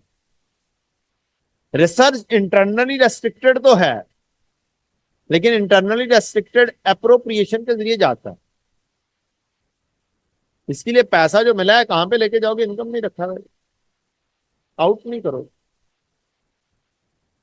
ठीक, किसके जरिए जाता है, अप्रोप्रिएशन। ये जरूर कर सकते हैं कि हम कहेंगे जी स्पेसिफिकली इसके लिए मिला है तो नॉर्मल प्रॉफिट के अलावा भी ये 20 रुपए ट्रांसफर कर लें, लेकिन होगा अप्रोप्रिएशन के जरिए। जनरल फंड डेबिट और internally restricted fund credit. Routing through incoming, repayment of loan obtained for construction of building, कहां पे पैसा जाना चाहिए, लोन की रीपेमेंट के लिए पैसा मिला, बैक एंड पर्पस देखेंगे। बैक एंड पर्पस क्या था, बिल्डिंग, बिल्डिंग डेप्रिशिएबल एसेट, लिहाजा ये वाला पैसा कहां पे जाएगा, डेफर्ड लाइबिलिटी। इनकम में से आउट करो 200 को और कहां पे ले जाओ, डेफर्ड लाइबिलिटी में ले जाओ। डेफर्ड लाइबिलिटी कहां पर है, ये 200 ऐड अप हो गए। आगे बढ़े हम, आगे बढ़ते हैं। एक एक एडजस्टमेंट को पिक करके हम डील किए जा रहे हैं, ये देख रहे हैं कि कौन सी जगह पर लिखा जाना चाहिए, कहां पे गलत लिखा गया है। बाकी जितना भी होगा वो इनकम होगा। अगली बात, during the year WWF also receive construction material having fair value of 80 million for the hospital building which has not been recorded in the book. तो बिल्डिंग के लिए मटेरियल मिला, बाद में वो यूज हो गया, बिल्डिंग इस साल में कंप्लीट भी हो गई है, तो CWIP डेबिट हो जाएगा और डेफर्ड लायबिलिटी क्रेडिट हो जाएगी फेयर वैल्यू पर। CWIP 80 के साथ किया हमने डेबिट +80 और deferred liability credit +80।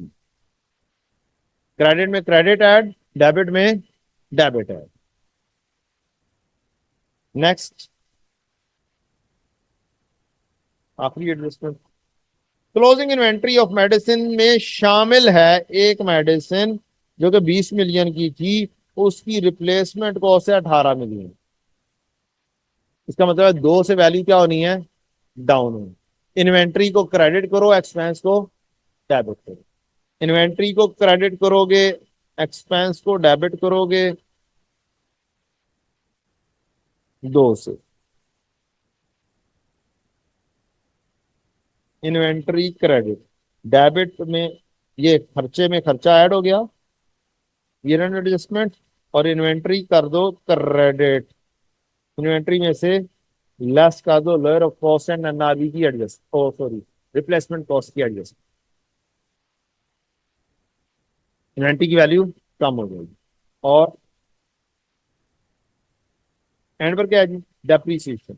Depreciation is to be charged as follows, कोई एडिशन नहीं, कोई डिस्पोजल नहीं, स्पून ही स्पून। 5% स्ट्रेट लाइन किसके ऊपर है जी, हॉस्पिटल बिल्डिंग।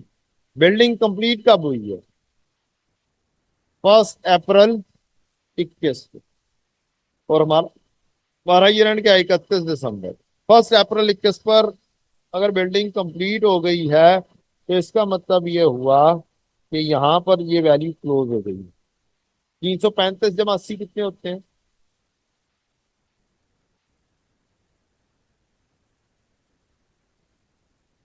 41। यहां से आप आउट कर देंगे और PPE के अंदर 415 ऐड कर देंगे।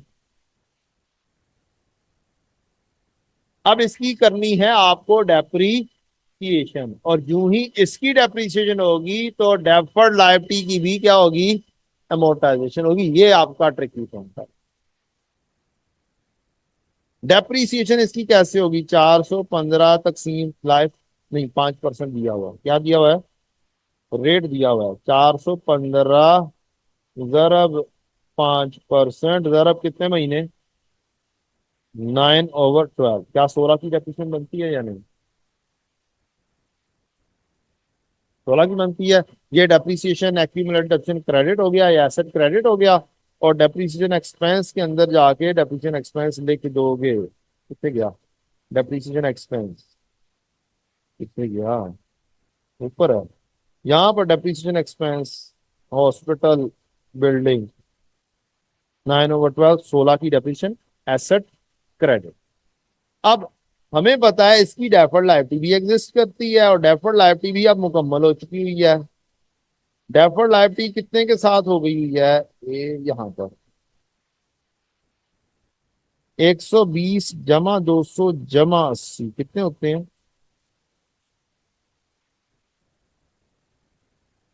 कितने हो गए 400। अब 400 की अमोर्टाइजेशन इनकम में ट्रांसफर करनी है, तो इनकम में जाके वर्किंग इसकी लिख लेते हैं। इनकम में गए transfer to from deferred liability 400 जरा 5% जरा 9/12 same rate same month,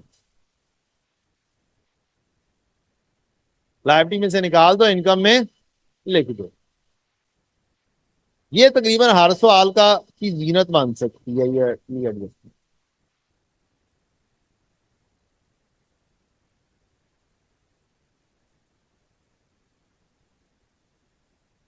clear, transfer हो गई, डेफर्ड लायबिलिटी को भी ट्रांसफर करना था, डेप्रिसिएशन भी कर दिया है। अब काम क्या रह गया, दूसरी डेप्रिसिएशन, दूसरी फिक्स एसेट की रिड्यूसिंग बैलेंस मेथड पे है। रिड्यूसिंग बैलेंस मेथड के लिए मुझे WDV चाहिए, तो 340 में से 100 निकाल दें तो कितनी WDV बनती है 200। 240 के ऊपर रेट कितना है 10%, मीन 24 की डेप्रिसिएशन हो जाएगी। डेप्रिसिएशन एक्सपेंस डेबिट और एसेट क्रेडिट, ये एसेट क्रेडिट हो गया 24 के साथ, और डेप्रिसिएशन एक्सपेंस क्या हो जाएगा, डेबिट हो जाएगा।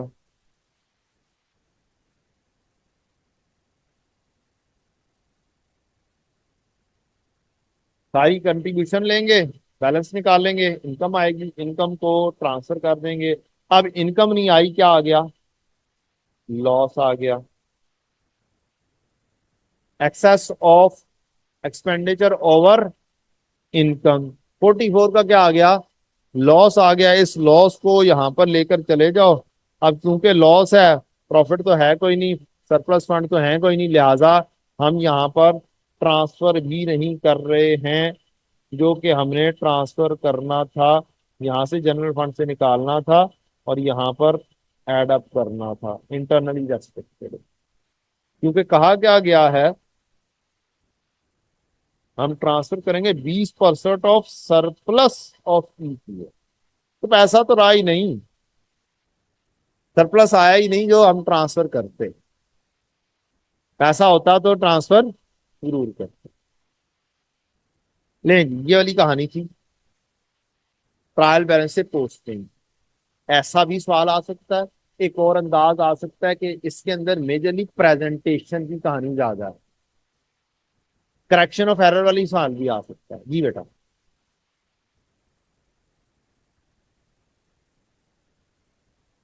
ये चार्ज की ना, रिप्लेसमेंट कॉस्ट 200 की ये चार्ज की, एक्सपेंस डेबिट, मेडिसिन यूज में चार्ज कर दी, तो डिफरेंस ही लेना है ना। 20 वाली चीज अगर 18 पे लेकर जा रहे हो तो इन्वेंट्री में तो मौजूद है ना। इस पे लॉस कितने का आया, 2 का लॉस आया, वो 2 का लॉस बस बुक कर दिया है। जैसे आप एंट्री पास करते होते हैं NRV एडजस्टमेंट की, कॉस्ट ऑफ सेल्स डेबिट और इन्वेंटरी क्रेडिट। अब कॉस्ट ऑफ सेल्स नहीं है, बेच नहीं सकते इसको, मेडिसिन यूज कर रहे हैं, फ्री में दे रहे हैं, मुफ्त में दे रहे हैं, तो मेडिसिन यूज हो गई है, तो medicine use is equal to consumed. ठीक, उसी के अंदर मेडिसिन के अंदर ही इसकी एडजस्टमेंट जानी है, lower of cost and replacement cost. ये एक सवाल आया था मेहताब वेलफेयर के नाम से, क्या आया था, मेहताब वेलफेयर के नाम से आया था। ये वाला डाटा ऊपर वाला तकरीबन सेम है, और उसके अंदर मैंने कुछ 3-4 मजीद एडजस्टमेंट्स क्या कर दी हैं, मजीद फिट इन कर दी हैं, ताकि मजीद नॉलेज क्या हो जाए, डील हो जाए। रीपेमेंट ऑफ लोन वाला नॉलेज भी एड अप कर दिया, रिप्लेसमेंट कॉस्ट वाला नॉलेज भी ऐड अप कर दिया और दो तीन चार एडजस्टमेंट्स को ऐड अप करके मैंने ये सवाल एडजस्ट कर लिया। अब ये वाला सवाल बड़े अरसे से इस तरीके की प्रेजेंटेशन वाला नहीं आ रहा था, तो पता नहीं क्या हुआ एग्जामिनर को, उसने ऑटम 24 में सवाल बनाया, तो ट्रायल बैलेंस बनाया और कहानियां लिखी, तो छोटा सा सवाल 10 मार्क्स का बना कर देते।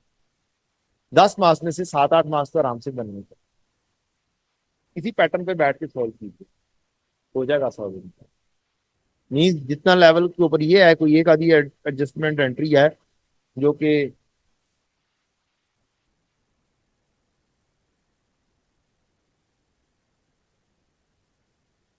मौजूद है। टाइम हमारे पास शॉर्ट है, अदरवाइज मैं ये भी डिस्कस कर दूं। मैंने इससे बड़ा सवाल क्या कर दिया, डिस्कस कर दिया, जिसमें अगर statement of changes in net asset भी आ जाती है तो वो भी आप कर सकते। ठीक, रिक्वायरमेंट अभी तक statement of changes in net asset की नहीं आई। ठीक, ऐड है, बुक का हिस्सा जरूर है, लेकिन पूछा अभी तक नहीं गया।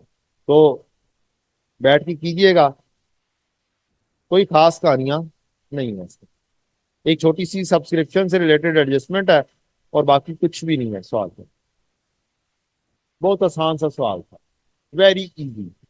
करना वही है, ट्रायल बैलेंस की पोस्टिंग करनी है, बाकी एडजस्टमेंट्स को क्या करना है, डबल एंट्रीज के साथ बनाना है, सवाल इंशाल्लाह हो जाएगा। टाइम मिलेगा तो डिस्कस करूंगा। माशाल्लाह से बच्चे भी अच्छे पास हुए, 39% बच्चे पास।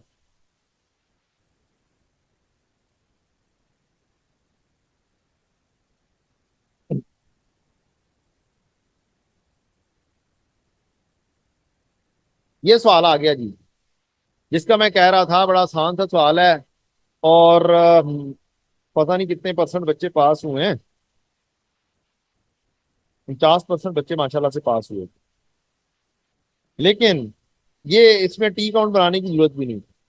ये सवाल डायरेक्टली हो सकता, कैसे हो सकता था, लेट्स सी।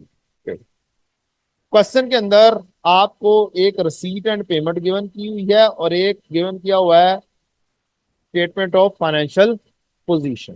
बैलेंस शीट भी दे दी है जहां से आप ओपनिंग क्लोजिंग पे पिक कर सकते हैं, और दूसरी चीज क्या पिक कर सकते हैं, रसीट एंड पेमेंट। एक छोटी सी बात मैंने यहां पर समझाई थी आपको, ए ए ए पता नहीं किधर गई,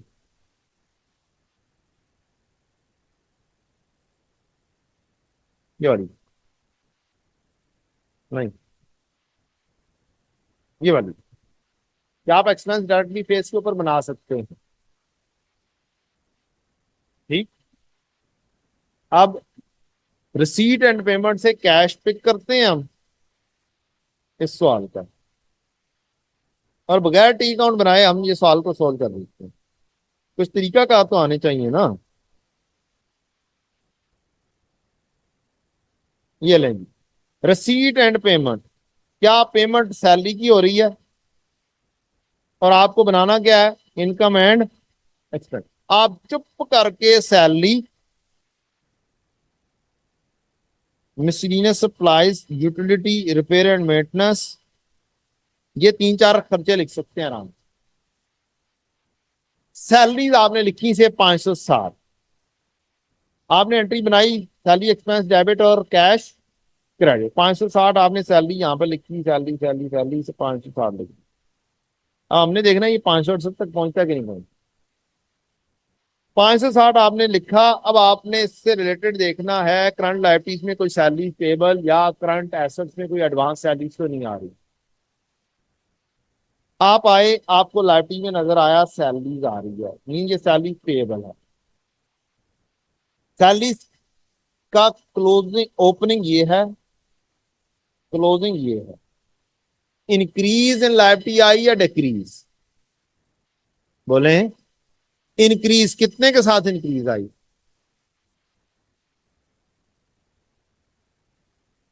11 के साथ, नहीं, हाँ 11 के साथ इंक्रीज आई।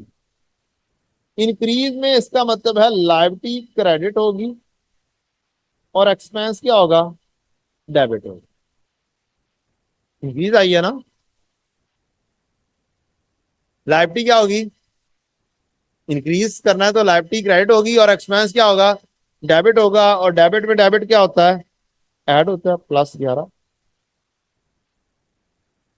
आगे बढ़े, ढूंढे सैलरी से रिलेटेड कोई और करंट एसेट्स में सैलरी नजर आ जाए। Opening 15, closing 18। Opening 15, closing, increase आई डिक्रीज आई, इंक्रीज आई इसका मतलब है एसेट डेबिट हुआ, एक्सपेंस क्या होगा, क्रेडिट। एक्सपेंस क्या होगा, क्रेडिट। एक्सपेंस के क्रेडिट होने का मतलब डेबिट में से क्रेडिट क्या होता है, लेस हो। तो एक भी टी काउंट नहीं बनाया मैंने, 568 आ गया। आ गया, कोई वर्किंग नहीं। आई कैप के ऐसे आंसर होते हैं, this plus this minus this, हो गया, खत्म कहानी। आई कैप का आंसर देखेंगे तो इसमें एक भी शायद वर्किंग नहीं होगी पूरे नंबर में। ये वर्किंग लिखनी है, 560 जमा 11 -3, ये लिखे बगैर नहीं काम चलना। अगला एक्सपेंडिचर देखते हैं, सैलरी डील कर दी, फिक्स एसेट अभी नहीं डील होगी। एनुअल स्पोर्ट्स इवेंट से रिलेटेड कोई कहानी, स्पोर्ट्स इवेंट होगा तो खर्चा होगा, स्पोर्ट्स इवेंट होगा तो इनकम भी हो सकती है। डन। अभी ये स्पोर्ट्स इवेंट का खर्चा डिस्कस हो रहा है या कुछ और हो रहा है, खर्चा डिस्कस, पेमेंट है। एनुअल स्पोर्ट्स इवेंट का खर्चा डिस्कस हो रहा है, तो एनुअल स्पोर्ट्स इवेंट से रिलेटेड कोई लायबिलिटी आ रही है नजर, ये लायबिलिटी आ गई। कोई इससे रिलेटेड इनकम भी कोई नजर आ रही हो, कोई रिसीवेबल हो, स्पोर्ट्स इवेंट से रिलेटेड कोई कहानी, इनकम में कोई रिसीवेबल कहानी हो, कोई कहानी नजर नहीं आई। इसका मतलब लायबिलिटी बड़ी या कम है। स्पोर्ट्स इवेंट का खर्चा कितना है, 100। मैं स्पोर्ट्स इवेंट का खर्चा यहां पर कहीं पे लिखूंगा, स्पोर्ट्स इवेंट का खर्चा, स्पोर्ट्स इवेंट का खर्चा कितना था, 100, 180 का खर्चा, 180 का खर्चा। लायबिलिटी बढ़ी या कम हुई, एनुअल स्पोर्ट्स इवेंट लायबिलिटी बढ़ी, मींस लायबिलिटी क्रेडिट 10 से, और एक्सपेंस डेबिट कितने से, 10 से। ये 10 से डेबिट हो गया, 190 पे पहुंच। स्पोर्ट्स इवेंट आगे कहीं और नजर आ रहा हो,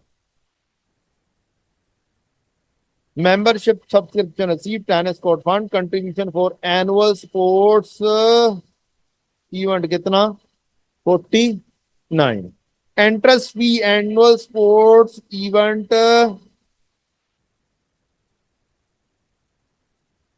अब इसके अंदर हमारे पास ऑप्शन है, हम इसको नेट ऑफ करते हैं या ग्रॉस के ऊपर लिखते हैं। इनकम कितनी हुई, 49 एंड 86। अगर मैं इसको इनकम में लिखना चाहूं तो मैं इनकम में भी लिख सकता हूं। यहां पर इनकम अगर मैं लिखूं कितनी हुई स्पोर्ट्स इवेंट की, कितनी थी बेटा, 49 एंड 86, 49 प्लस 86, कितनी बनी टोटल इनकम, 135। ये मेरे पास ऑप्शन है, मैं इसको लहजा भी लिख सकता हूं और नेट ऑफ भी कर सकता हूं। कितनी, 130, और खर्चा कितना है, 190। नेट ऑफ करें क्या वैल्यू बनती है, राइट, खत्म कहानी, डील हो गया। 55 का खर्चा, जवानी हो रहा काम, कोई एक भी वर्किंग बनाए बगैर। मीन्स अगर इस तरह का सवाल आ जाता है तो ये तो मुफ्त के मार्क्स वाली कहानी है। बस जो सी चीज डील करते जा रहे हो उसे क्या करते जाओ, टिक करते जाओ। बिल्कुल, नेट ऑफ, अगर एक्सपेंस ज्यादा है तो एक्सपेंस में नेट ऑफ करके लिखा जाएगा, अगर इनकम ज्यादा है तो इनकम में लिखा जाएगा। सबसे आसान काम, इनकम को अलहदा लिख दो, एक्सपेंस को अलहदा लिख दो, जैसे भी मैंने आपको करके दिखाया, ये आसान काम। अच्छा, दो चीजें डील हो गई। मिससेलेनियस सप्लाईज को डील कर सकते हैं, प्राइस एक्सपेंस डेबिट और कैश क्रेडिट, कितने से, 132। ऊपर से ढूंढे सप्लाईज से रिलेटेड कोई कहानी, करंट एसेट में आ रही है। सप्लायर्स का अब नीचे देखे बगैर काम करते हैं। सप्लायर्स का एक्सपेंस कितना है? 132। ये बताएं एसेट बढ़ रहा है कम हो रहा है? तो इसका मतलब है एसेट डेबिट होगा और एक्सपेंस क्या होगा? कितने से? 3 से। तो इसका मतलब है एक्सपेंस क्रेडिट होने से 3 माइनस होगा। नेट वैल्यू क्या बनेगी? 129। जाके चेक करते हैं एक्सपेंस 129 है कि नहीं है। 129 मीन्स आपने यहाँ पे लिखना था 132 - 3।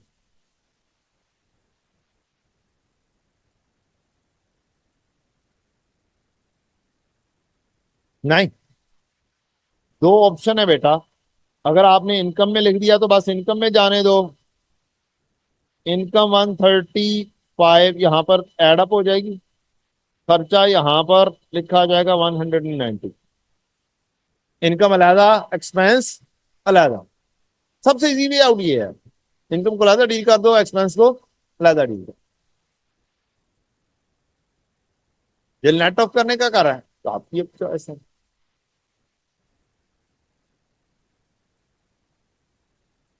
रिपेयर मेंटेनेंस 40 है। क्या रिपेयर मेंटेनेंस का कोई और खर्चा ऊपर मौजूद है? रिपेयर मेंटेनेंस मुझे तो नहीं नजर आ रहा। इसका मतलब है रिपेयर मेंटेनेंस का एक्सपेंस एक्सपेंस डेबिट और कैश क्रेडिट ओनली 40 है। 40 आ गया।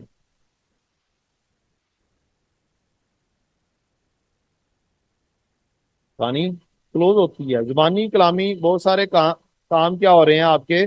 मुकम्मल हो रहे हैं। इनकम में tennis court fund. Tennis court क्या चीज है? टेनिस कोर्ट बिल्डिंग होगी। क्या होगी? टेनिस कोर्ट बिल्डिंग होगी। ये डेफर्ड लाइबिलिटी है असल में। डेफर्ड लाइबिलिटी में पैसे जाने। ऊपर देखें फंड के अंदर, टेनिस कोर्ट फंड के अंदर क्या 60 की ही चेंज आई है? इसका मतलब है इसकी एंट्री कैश डेबिट और डेफर्ड लाइबिलिटी क्रेडिट हुआ है। ये कैश डेबिट हो गया, ये कहानी खत्म हो गई। मेंबर सब्सक्रिप्शन रसीव, तो इसके लिए सब्सक्रिप्शन अकाउंट लाजमी बना। चलो सब्सक्रिप्शन अकाउंट बनाओ। सब्सक्रिप्शन रसीवेबल, कुछ बीडी होगा, कुछ सीडी रसीवेबल का। सब्सक्रिप्शन से रिलेटेड लाइबिलिटी 25 और 20। 25 20। इससे related asset member subscription 158 270। 158 270। Member subscription received की entry cash debit receivable credit. कितने रिसीव किए हैं? 790। 790 रिसीव किए तो इनकम बैलेंसिंग आएगी 907। ये उठाएंगे और आंसर शीट में लिख देंगे 907। इसके लिए मैं नहीं कहता कि जुबानी करो। ठीक है, ये इसके अंदर 6 वेरिएबल। ये में से कौन सा वेरिएबल मिसिंग है मुझे नहीं पता। जुबानी हो गया काम। ताक शॉप का रेंट रिसीव में आ रहा है या पेमेंट में आ रहा है? रिसीट में मतलब इसका मतलब है इनकम होगी। पैसा आ रहा है, हमने ठेके पे दे दिया। तक शॉप का रेंट कैश डेबिट और इनकम क्रेडिट, इसको भी जुबानी करते हैं। कैश डेबिट और इनकम क्रेडिट 248 यहां पर लिख दिया आपने। कैश डेबिट और इनकम क्रेडिट 248। अब आ जाओ, इसको डील करते हैं। टक शॉप का रेंट रिसीव हो गया और टक शॉप से रिलेटेड रेंट रिसीवेबल आ। कोई और लाइबिलिटी आ रही है टक शॉप से रिलेटेड? नहीं आ रही। रिसीवेबल बड़ा कम हुआ। रिसीवेबल डेबिट और इनकम क्रेडिट कितने से? 4 से। इनकम क्रेडिट, क्रेडिट में क्रेडिट क्या होता है? ऐड होता है। कितना वैल्यू आ गई? 252 आ गई। सारा सवाल जुबानी हो सकता था इजीली। जस्ट एंट्री के ऊपर फोकस हो, एंट्रीज आती हो, ओपनिंग क्लोजिंग का पता हो। पूरा एएसएनपीओ का एक्रूवल की कहानी ऐसे डील हो सकती। एक्रूवल एंड प्री पेमेंट, जो भी खर्चा आ रहा है चुप करके एक्सपेंस में लिखते चले जाओ। जो भी पेमेंट्स हैं, और ओपनिंग क्लोजिंग का डिफरेंस लो और कहानी को क्या कर दो, क्लोज कर, टी काउंट बना दो। लेकिन ये ना ढूंढते फिरो कि ये वाली पेमेंट कहीं पे किसी टी काउंट में जानी है या नहीं जानी। एक्सपेंसेस से रिलेटेड है, एक्सपेंस डेबिट और कैश क्रेडिट की एंट्री बनाओ और ओपनिंग क्लोजिंग का डिफरेंस ऐसे लो, फिर एंट्री बनाओ। जी, स्पोर्ट्स इवेंट भी हो गया। स्क्रैप सेल यहाँ कहीं पे आ रही थी, scrap sale, cash debit scrap sale income credit, 15 की डायरेक्ट इनकम आ गई। कोई खर्चा रह गया हो, डेप्रिसिएशन का खर्चा ऑब्वियसली रह गया, वो जब तक आप पीपी का अकाउंट बनाएंगे नहीं, डेप्रिसिएशन का खर्चा मिलेगा नहीं। ये आपने फिक्स एसेट खरीदे, बनवेंगे। अब आप एसेट का अकाउंट बनाएंगे पीपीई का, नेट के ऊपर मौजूद है 1300, 1403। पीपी डेबिट कैश क्रेडिट कितने से है, 90। अब जो चीजें पेंडिंग रह गई हैं, 92 भी फिक्स एसेट है, कंस्ट्रक्शन ऑफ टेनिस कोर्ट भी फिक्स एसेट है, 110 जमा 92, और कोई चीज फिक्स एसेट, 110 जमा 92, 110 भी यहाँ पर गया, 92 भी यहाँ पर गया, तो बैलेंसिंग क्या आ जाएगी, डेप्रीसिएशन आ जाएगी।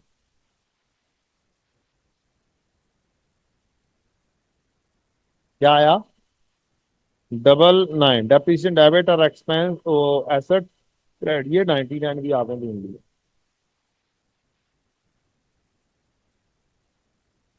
तो पहले खर्चों को डील किया, फिर इनकम को डील किया, फिर एंड पर इसको डील कर दिया, फिक्स एसेट से डेप्रिसिएशन माइनस कर दी, क्योंकि एंड पर बचे ही फिक्स एसेट। टी काउंट, मैंने तो टी काउंट से भी सॉल्व किया हुआ है, जरूरत नहीं है।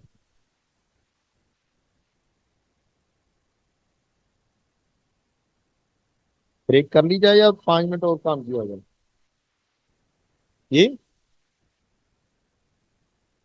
ये ये जनाब रीसेंट ट्रेंड का सवाल था, स्प्रिंग 24 का। इतने आसान आसान से सवाल आ रहे हैं ऐसे एनपीओ में से।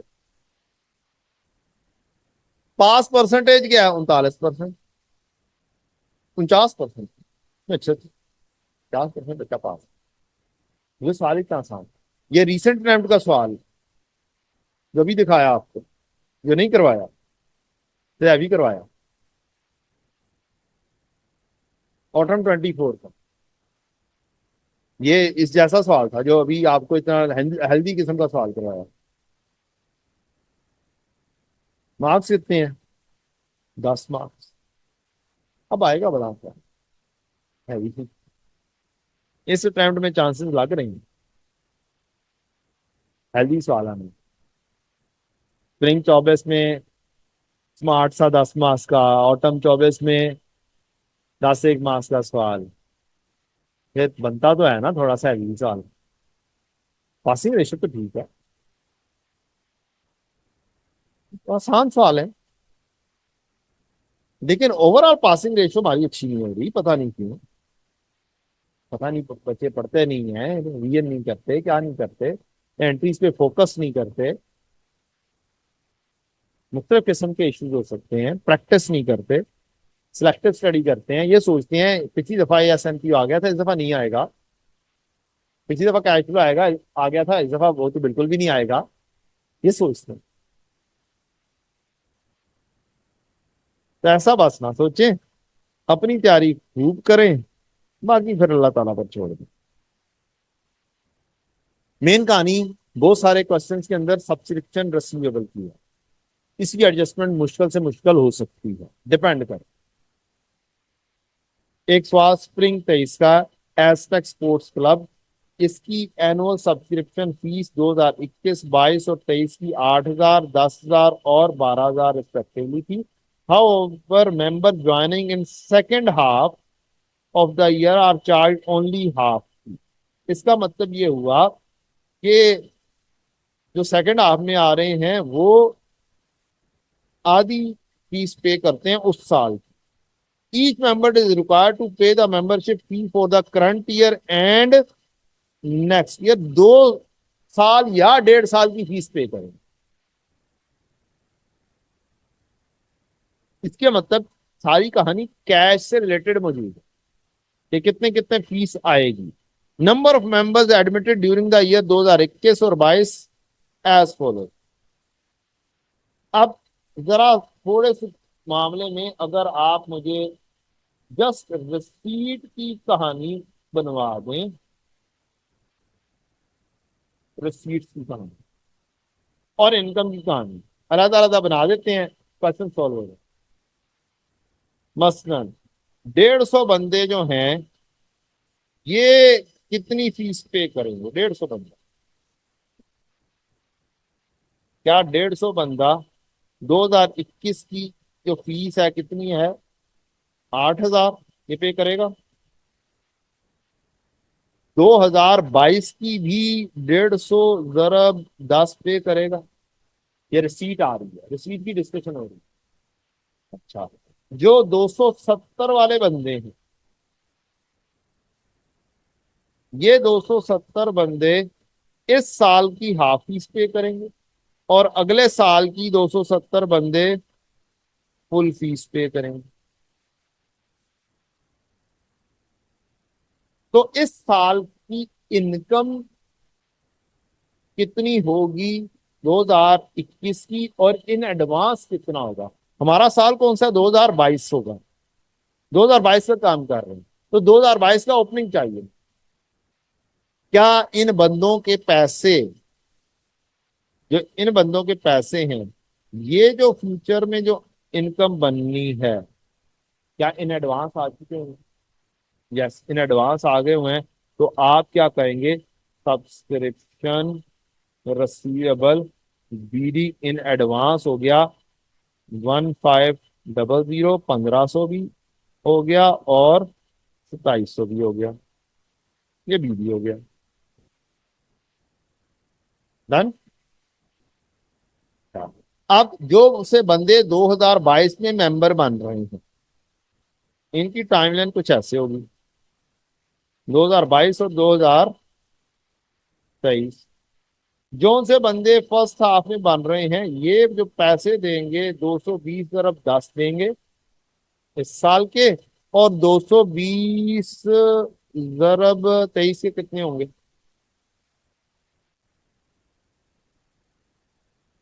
23 12,000। 23 कितने हैं? 12,000। 220 × 12 देंगे। अच्छा, जोन से बंदे 105 हैं, ये हाफ फीस देंगे सबकी 5, तो 10 का हाफ 5 हो गया, और 105 × 12 ये देंगे। इसका मतलब ये सीडी भी मेरे पास आ गया। 220 × 12 अगले साल से रिलेटेड, और 105 × 12, दो चीजें आ गई। इस साल से रिलेटेड इस साल में पैसे टोटल कितने आए? क्या ये वाले पैसे इस साल में आए? ये वाले पैसे भी इस साल में आए। तो कैश डेबिट और रिसीवेबल क्रेडिट कहानी कर देते हैं। कैश डेबिट और रिसीवेबल क्रेडिट कितनी वाली बनी? 220 × 10 भी आए, जमा 105 × 5 भी आए, जमा 220 × 12 भी आए, और 105 × 12 भी आए। ये टोटल कैश आ गया।